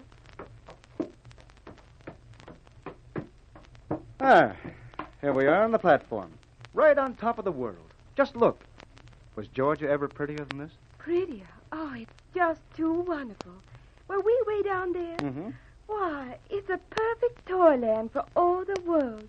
Is that the steamer I came over on? The same one. You know, I feel very important up here.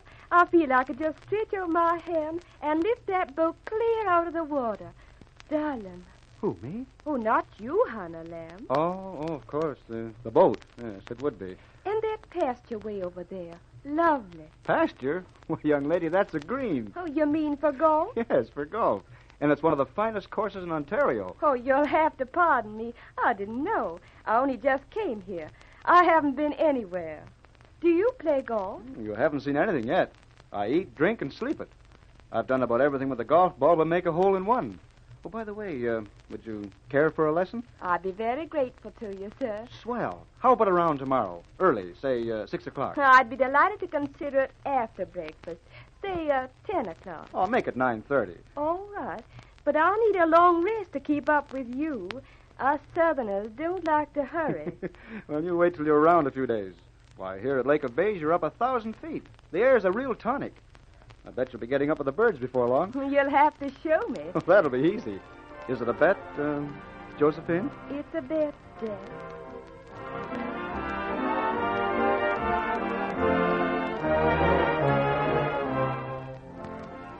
Golf. That was only the beginning of that courtship. I don't think there was a single summer sport that Jack didn't have that girl try, and there are lots of them at the Lake of Bays.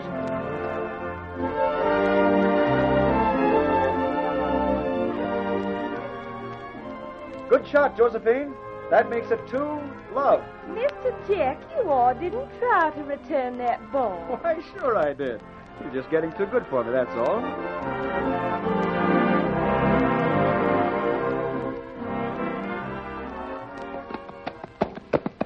I'll race you to the top of the hill. Oh, just you try. Horse racing's right in my blood.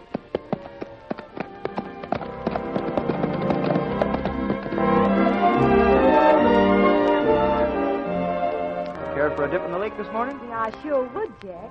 6 o'clock will suit me right fine. Well, how about making it 6:30? I can't keep up with these hours of yours anymore. Seems to me, sir, I'm beginning to show you.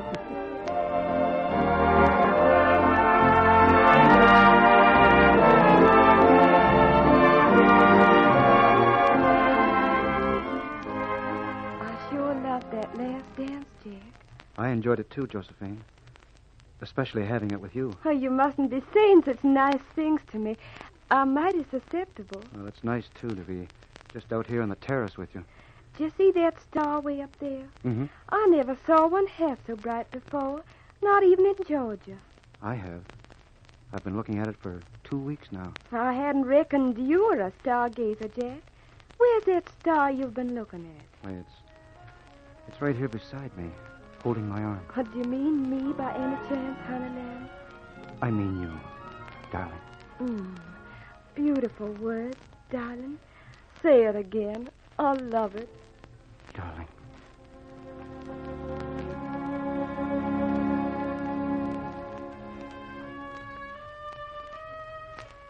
Listen, they're starting the music again. Shall we go in and dance? I'd love to, darling. Do you hear what they're playing? Oh, I know that tune. It's called Stardust. Yes, and there's some of it in your eyes right now.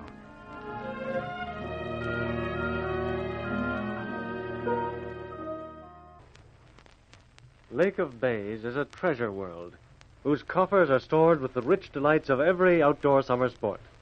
Real out of doors, a land for those who would know beauty in her ancient wildness. Yes, but there are all the comforts and conveniences of city life in this unspoiled lake country. Of course, there are fine hotels. For instance, one of the largest summer hotels in Canada. And there are also up-to-date cottages and overnight cabins. Or you can enjoy staying down on the farm at one of the country homes here. But everywhere you'll find running water, electric lights, and telephones, just like at home. And we cooks at Lake of Bays can make your mouth water the way we keep our tables. Everything's fresh off the farm. Poultry, vegetables, fruits, and berries. And our salads are famous. Well, I know one American guest who comes here every year just so she can enjoy my chicken salad. And our fresh water, which contains iron, is as good as any tonic. Sport, excellent accommodation, and accessibility to Algonquin Park and other vacation haunts of Ontario make this district today one of the most alluring tourist regions of Canada.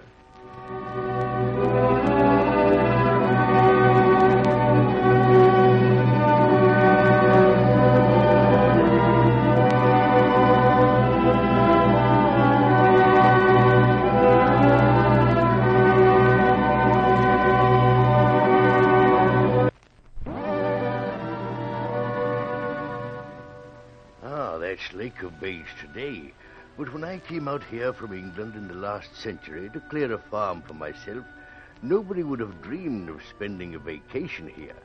But it was as beautiful then as it is now. I shall never forget my first steamer trip from Gravenhurst to Bracebridge. The scenery was glorious, and as we wound our way in and out among the islands and up the river, I really felt as if Earth could not exhibit anything more wonderful. There was not a ripple on the water, and the reflections of rock and woodland and sky were perfect. Occasionally a small cottage was to be seen peeping from the dense foliage, but for the most part, on all sides was primeval wilderness. The handiwork of man was hardly to be seen in the way of clearings and buildings. We passed immense booms of logs tied to the shore, guarded by wise-looking cranes which stood gazing soberly into the water, waiting for a swift peck at some passing fish, or stalking in a solemn manner up and down the logs like wary sentinels. Now and again a loon would bob up unexpectedly near the boat, give utterance to its weird cry, and dive out of sight. Or a flock of gulls would rise in a body from some rock, and follow in the wake of the steamer in search of stray fragments of food thrown out from the cook's quarters. The river was as beautiful as the lake, and all along the shores could be seen immense groups of ferns, and the bayous and reaches were filled with lily leaves and shoots of strange water plants. The farms then were miserable affairs, 2 or 3 acres of land with the burnt stumps still standing in them. None of the settlers boasted anything more palatial than a rude log cabin, usually with only one room for the family to live and sleep in.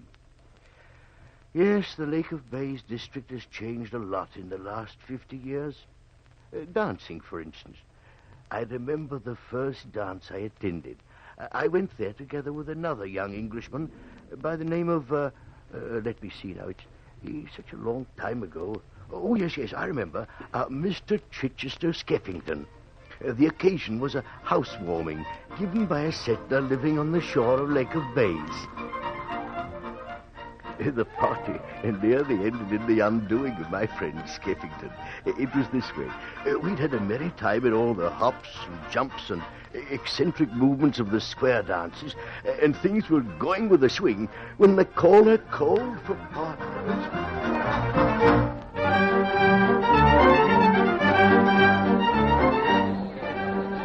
Kiss her on the floors next. Now come along, girls. Pick your partners. Great Scott, Hawkins. Did you hear that? Kiss her on the floor. Sounds like a corking idea, Skeffington. There are some pretty girls here. Maybe you'll be lucky enough to have one of them choose you. I say, that's a beauty coming towards me, what? Yes. But look at the other one. She's the ugliest girl in the room. And she's coming after me. Keep your courage up, Skeffington. Will you be my partner, sir? Why, I'd be delighted. Thank you. Oh, Skeffington's my friend's name. Oh, Mr. Skeffington, I'm going to take you for my partner. You're going to take me? But really, I say, I must apologize. You see, it's all quite impossible.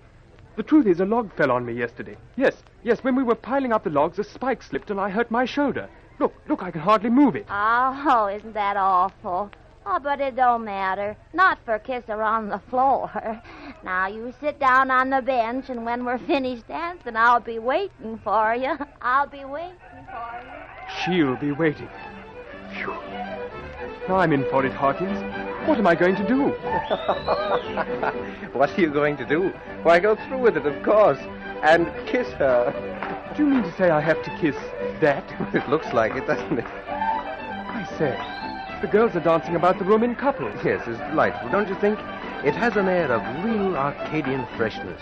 Reminds me of the days of the maypole.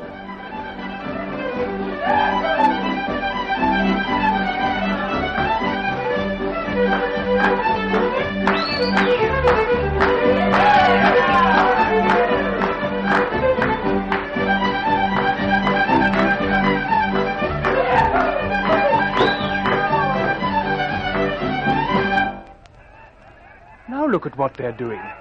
They're spreading handkerchiefs on the floor, and they're kneeling down in front of them.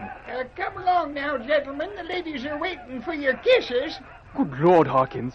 We have to kneel on the handkerchiefs. Yes, it's delightful, Skeffington. Now come along now and claim your kiss. Oh, Mr. Skeffington. Oh, I feel so bashful-like.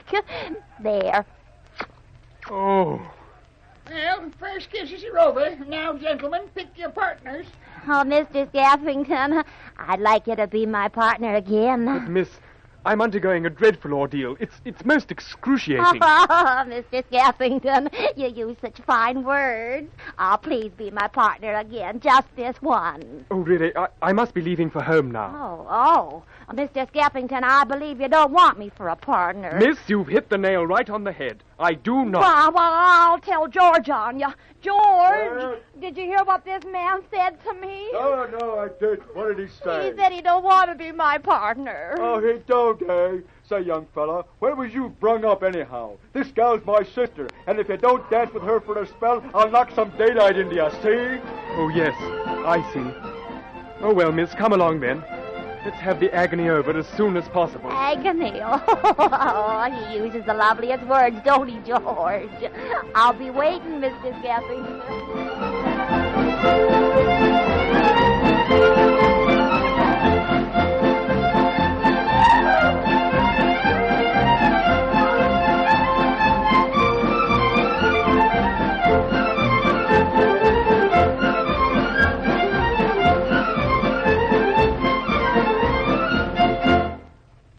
Bays, the harbors and inlets of Canada's ocean coasts and those of her thousands of lakes make ideal summering places.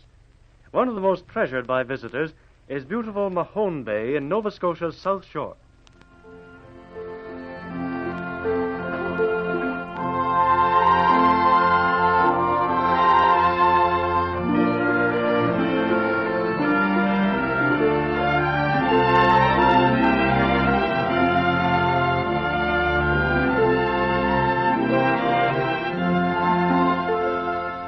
Mahone Bay has been called the vestibule of heaven.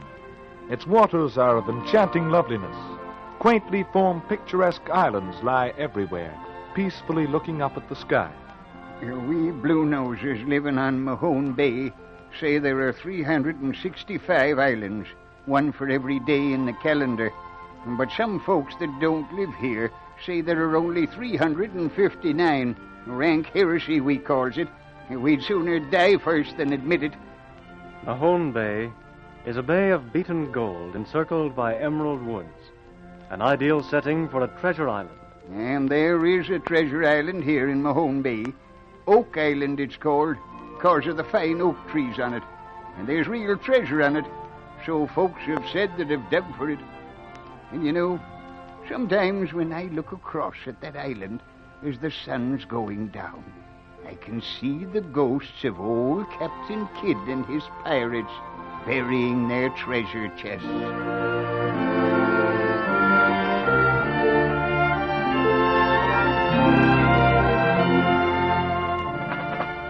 Step to it, my lads. Fetch along that block and tackle. Cast it over this stout branch of the oak tree. Lively there. Hold tightly while we lower these chests into the pit. Ah, 2 million pounds worth of gold. Doubloons, guineas, and my dories. A king's fortune, eh? Aye, Captain. A fortune we've robbed and murdered innocent souls for. A fortune we'll all swing and sun-dry for. Avast, you swab! If ever they bring us to the gallows in London town, I'll offer him gold enough to make a chain round London if they set us free. Ah, none of your sad looks, you preacher-fine scoundrel. You ought to be as merry as though you were dancing a jig. Aye, it's a dance looks mighty like finishing in a rope's end at execution dock, it does. Ah. You've seen 'em, maybe, hanged in chains, birds about 'em, seamen pointing 'em out as they go down with the tide. Yes, it's a pitiable way for men to meet the Almighty. And that's how we're going to meet him, as sure as I'm a Christian soul. Harken to the bloodthirsty ruffian who calls himself a Christian. Maybe he'd sooner be in England saying his prayers of a Sunday morning than burying a treasure we'll someday come back and claim so as we can live like kings of the earth. Ah, Captain. But we'll not be a-claiming this treasure. What?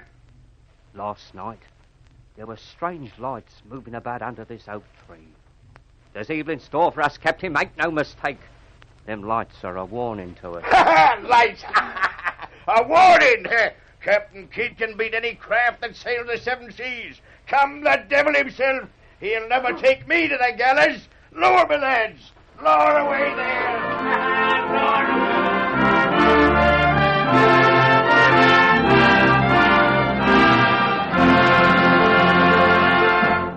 Oak Island.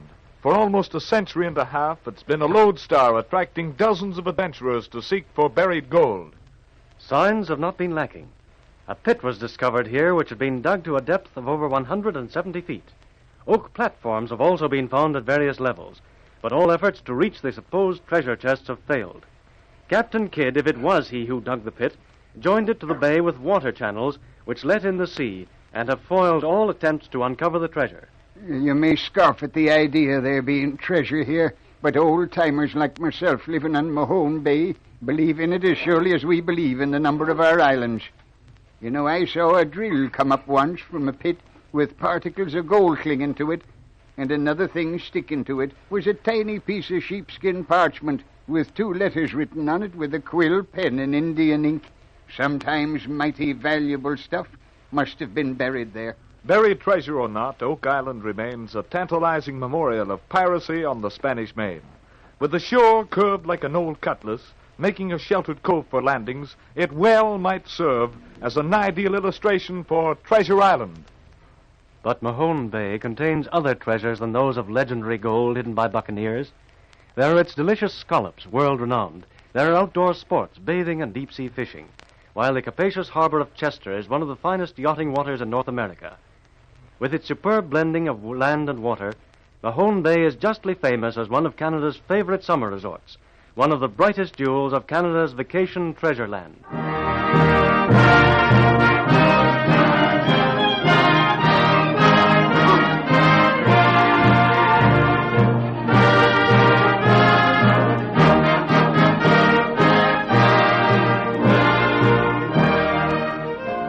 Canadian Snapshots has been a presentation of the Canadian Broadcasting Corporation and was produced by Ian Smith with music under the direction of Samuel Hussenhorn.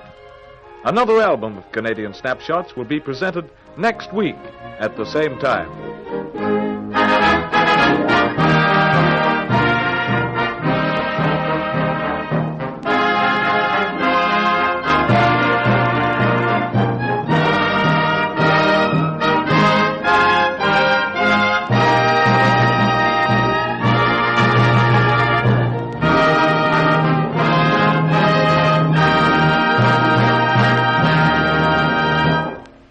Radio-Canada. This is the Canadian Broadcasting Corporation. The CBC presents Canadian Snapshots.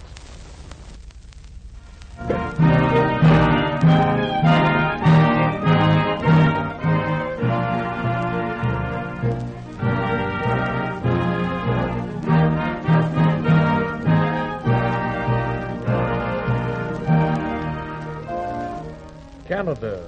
Its people, its romance, its good humor, and its colorful attractions caught by the lens of the radio camera as it sweeps once more across a nation's vast panorama. And an orchestra playing special music under the conductorship of Samuel Hersenholm.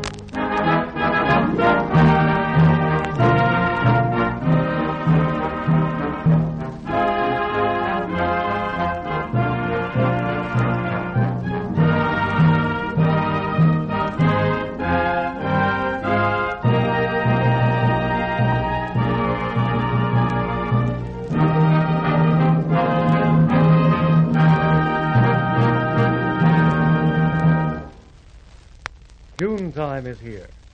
June, the month when the vacationist hits the trail for his summer holiday. Aye, and the bonniest trail of them all is the Cabot Trail, skirting the northern shores of Cape Breton Island.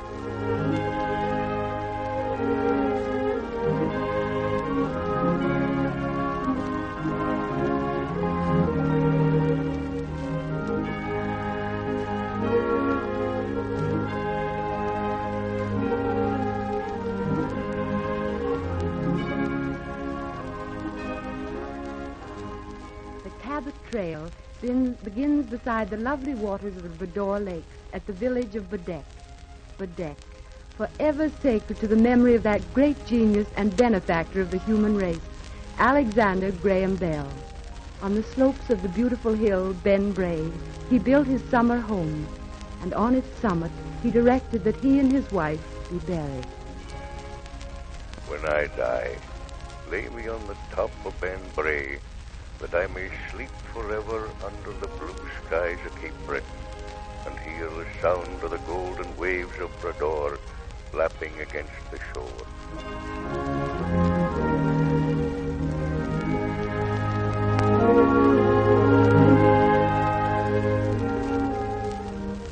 A sacred spot, and one that has earned the worldwide fame. The yachting waters here have a continent-wide reputation. And on a winter day back in 1909, the first successful aeroplane flight in the British Empire was made off the frozen surface of the lake. The man at the wheel was a Canadian, J.A.D. McCurdy. Great men, great events. All these have been part of Bedeck. And yet it remains a quiet lakeside village of tranquil beauty, much as it was 70 years ago when Charles Dudley Warner came to it, the man whose book first made it known to the outside world. On the Sabbath, such a quiet pervaded the street of Bedeck that the fast driving of the gales in their rattling one-horse wagons, crowded full of men, women, and children, released from church and going home, was a sort of profanation of the day.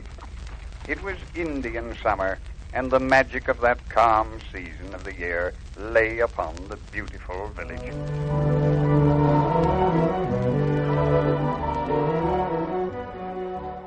Yes, we spent a beautiful holiday in Bedeck back in those summer days of 1873.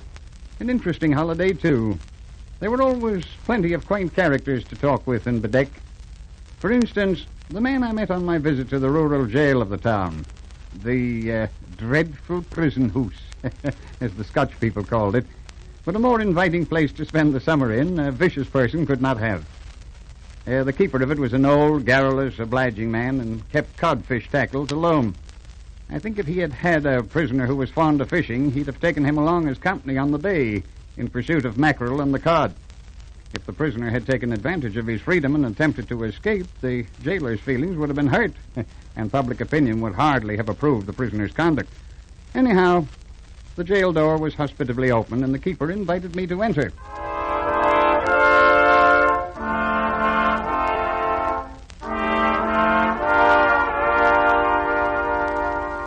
And here's the yard, Mr. Warner, where the prisoners take their exercise each afternoon from 2 to 5.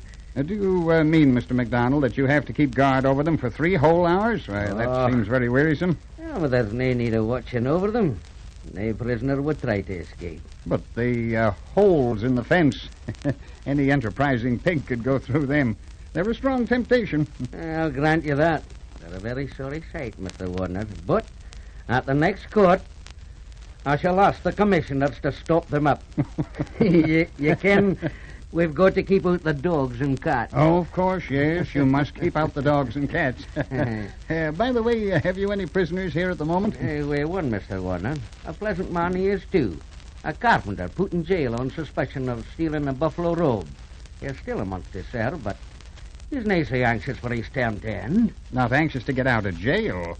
In heaven's name, why? Well, suppose you come yourself and ask him. Well, thank you, Mr. MacDonald. I shall. This way.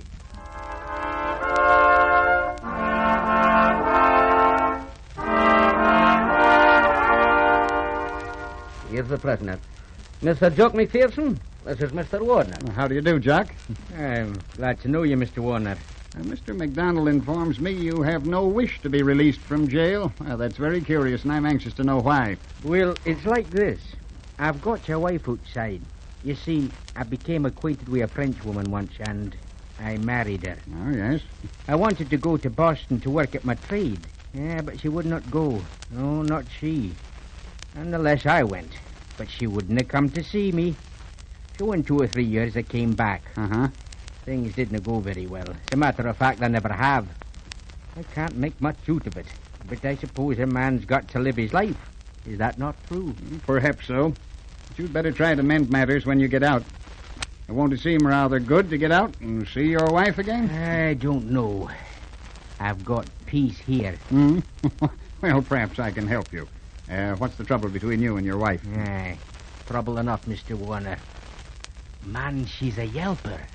Aye, she's the lewdest yelper this side of Scotland.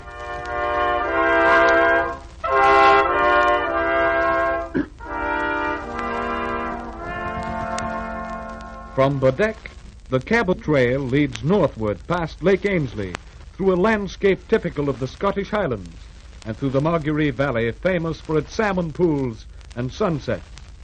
Along the shores of the Gulf of St. Lawrence, it reaches the fishing village of Chateaucombe, where the descendants of the French Acadians still retain their native language, and their homes cluster together in Old World style.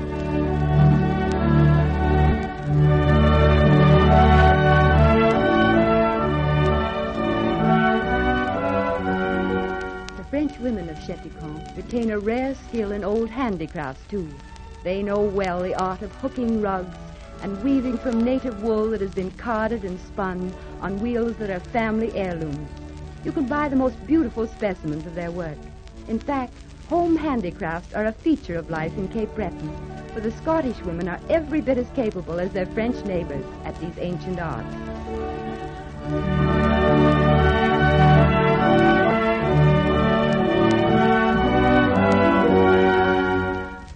A little beyond Cheticamp, the Cabot Trail enters the Highlands National Park, one of the 2 new maritime members of Canada's family of national playgrounds. 400 square miles of rugged, untamed mountain area.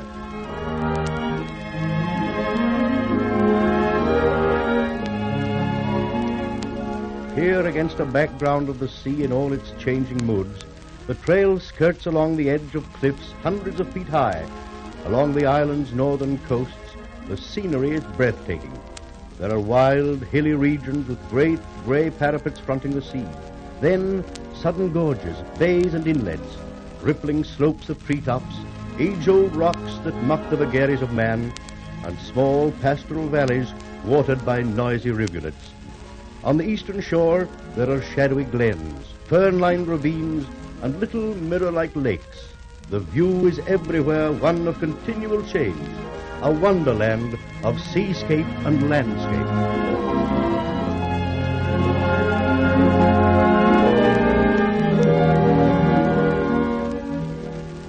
The park is but newly opened, but there are opportunities in plenty for fishing of all kinds, hiking, boating, bathing, and motoring along the 60 miles of the Cabot Trail within the park. Outside the park on the island's eastern coast, the Cabot Trail skirts the shores of St. Anne's Bay, a bay where there are memories of great deeds. This is where, in 1909, the first North American tuna fishing record was set up, a huge fish weighing nearly 700 pounds.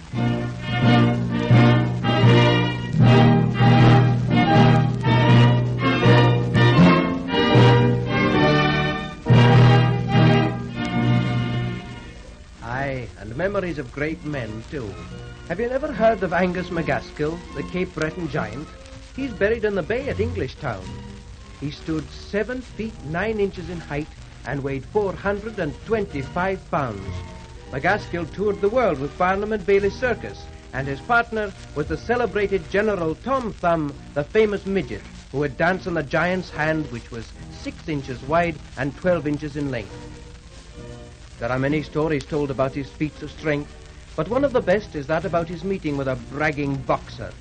But let me read about it in the quaint words of his biographer, another native of Cape Breton.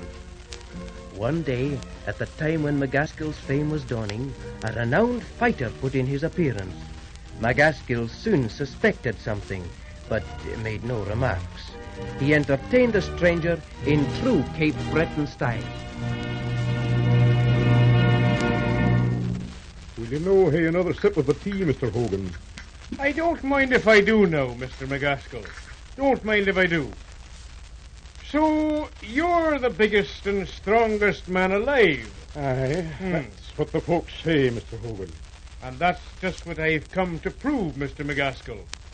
Perhaps you're the greatest fighter, too? That's a matter of doubt, Mr. Hogan. Well, it won't be a matter of doubt any longer, McGaskill. I'm here to fight you. You compliment me, Mr. Hogan, but I'm nae fighting man. I'm a devout Presbyterian, and our religion teaches that pugilism is an abomination in the face of God, and fraught with many evils.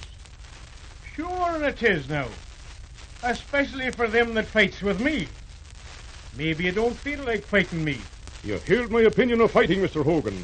I trust you'll respect my feelings on the subject. Your feelings have nothing to do with your being afraid, have they now? You mean I'm a coward, Mr. Hogan? Speaking plainly, I do. It's hard words you're speaking, Mr. Hogan. Very hard. But for your sake, I must again refuse to fight with you. For my sake? Ha! It's your own hide you're after thinking about. The Cape Breton giant's afraid I'll beat him. That's why he don't want to fight with me. Come on, let's have it out. I'll show you who's the greatest fighting man in these here parts. Aye, very well, Mr. Hogan. I shall fight you. We'll go out in the fields. Will you now follow me? I'm coming, Mr. McGaskill.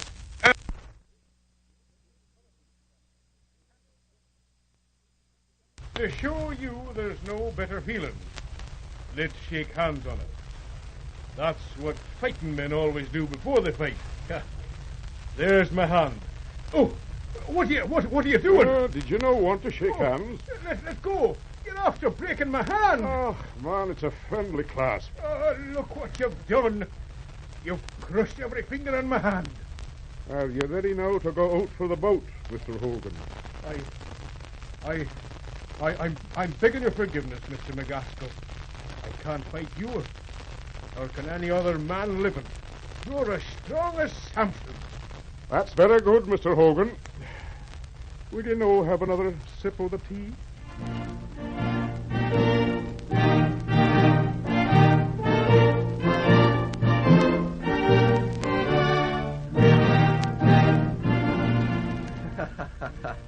Such was Angus McGaskill, a man whose size, strength, kindness, virtues, and exploits will long be remembered.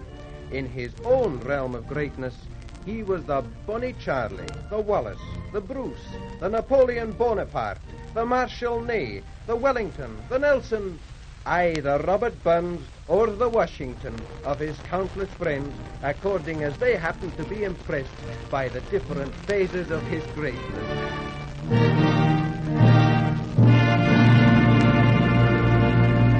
Yes, a wonderful man, Angus McGaskill. The echo of his giant footsteps must still be heard along the shores of St. Anne's Bay. But there was another wonderful thing that happened here. From St. Anne's Bay set sail a vessel on one of the most remarkable voyages ever made by man. More than 100 years ago, the Reverend Norman MacLeod had a quarrel with the Church of Scotland, and he came out to Nova Scotia with his congregation. They settled first of all at Pictou, but later they moved to St. Anne's. The minister was a strong-minded man who ruled his flock like one of the patriarchs of the Old Testament. He was over 70 years old when a letter came from his son Donald in Australia. This letter was to change the whole course of their lives.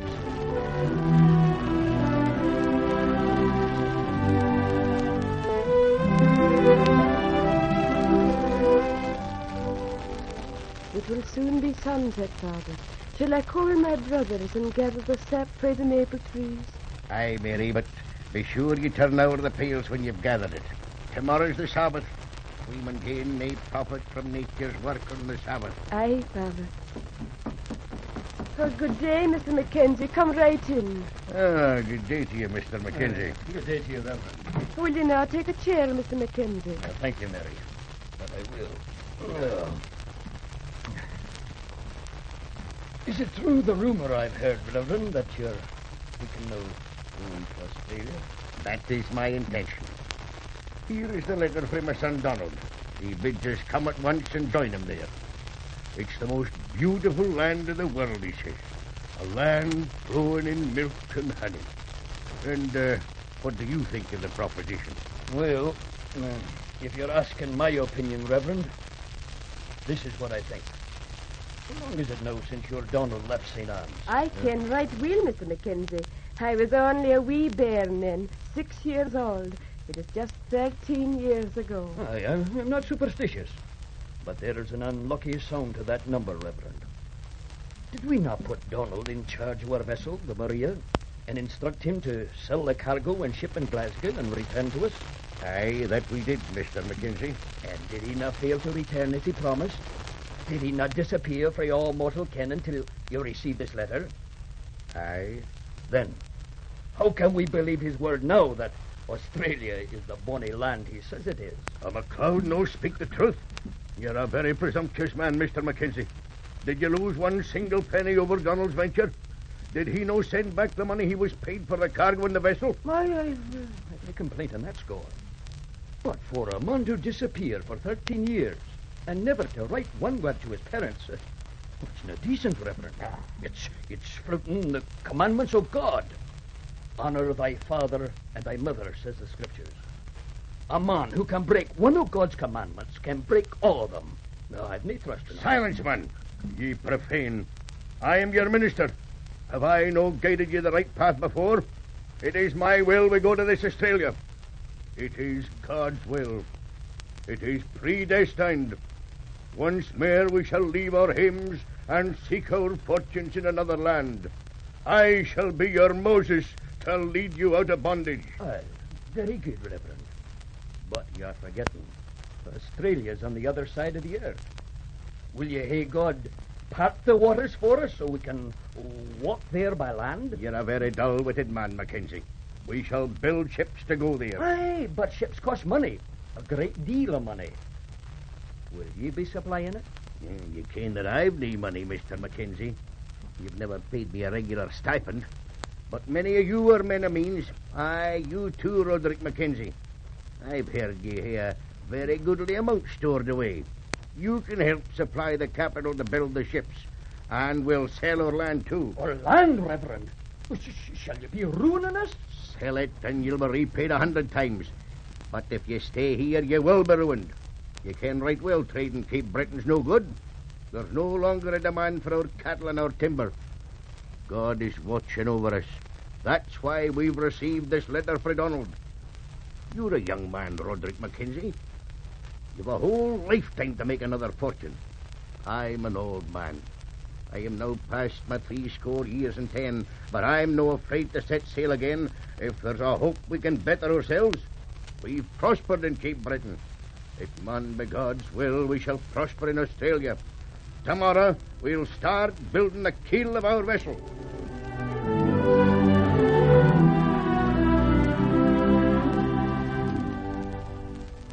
And so the men of St. Anne's felled trees and built the 500-ton bark, the Margaret. On October the 28th, 1851, the minister, his family, and 130 of his people set sail for Adelaide, South Australia.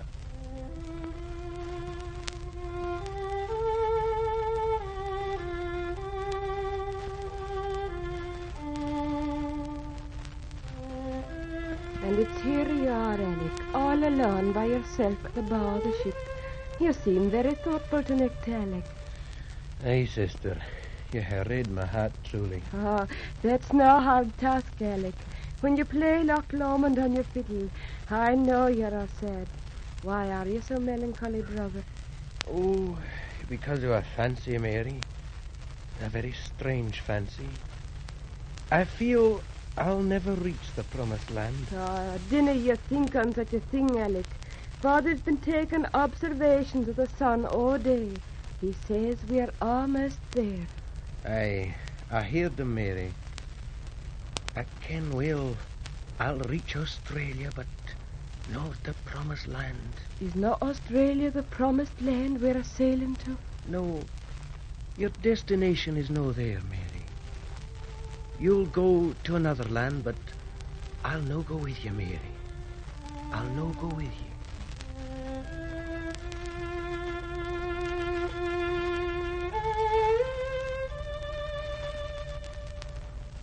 April the 10th, 1852. After a voyage of 164 days and a sail of 12,000 miles, they reached Adelaide. Adelaide did not suit them, and they moved on to Melbourne. But there typhoid broke out, and some of the emigrants caught the disease. Among those who died was Alec, the minister's son. Once more they sailed on, this time to another island, New Zealand. On September the 1st, 1854, the first of MacLeod's emigrants landed at Waipu in North Island, New Zealand. And there, beside the white beach, where the majestic kauri trees look down, they cleared the land, sowed the grain, and planted their vegetables. Today, the descendants of those courageous Cape Breton emigrants who made that unbelievable voyage across 12,000 miles of water live on, some of the most valued citizens of this great dominion under the Southern Cross.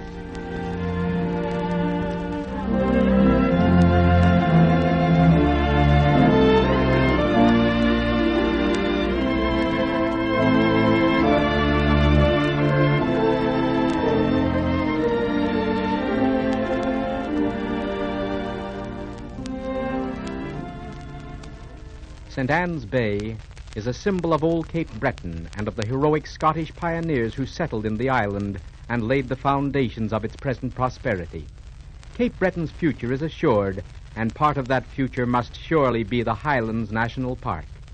Though the park's development is still in its early stages, work is already progressing to make it one of the finest of Canada's national parks. Administration buildings are being erected within its limits. A magnificent golf course is being constructed, and modern camping sites and tennis courts are also being provided. The Cape Breton Highlands National Park is destined to become one of Canada's most up-to-date vacation playgrounds, just as the old Scotch tune Loch Lomond has become the theme for this light-hearted version.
Cape Breton is one of America's natural holiday lands, a playground set apart from the rest of the continent.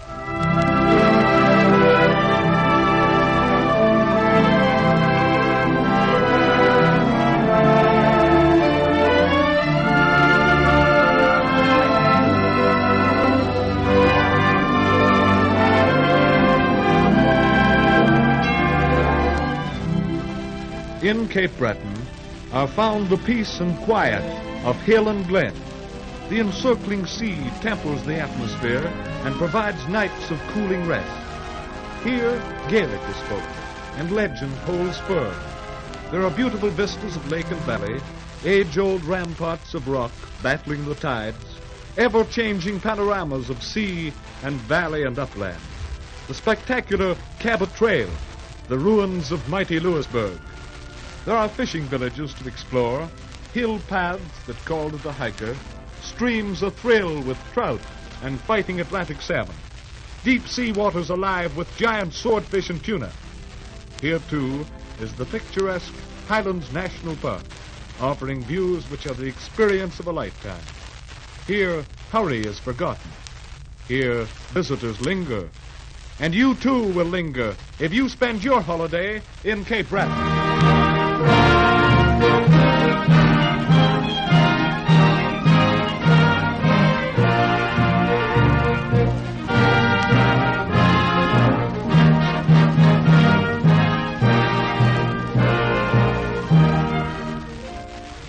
Canadian Snapshots has been a presentation of the Canadian Broadcasting Corporation and was produced by Ian Smith, with music under the direction of Samuel Hersenhorn. Another album of Canadian Snapshots will be presented next week at the same time.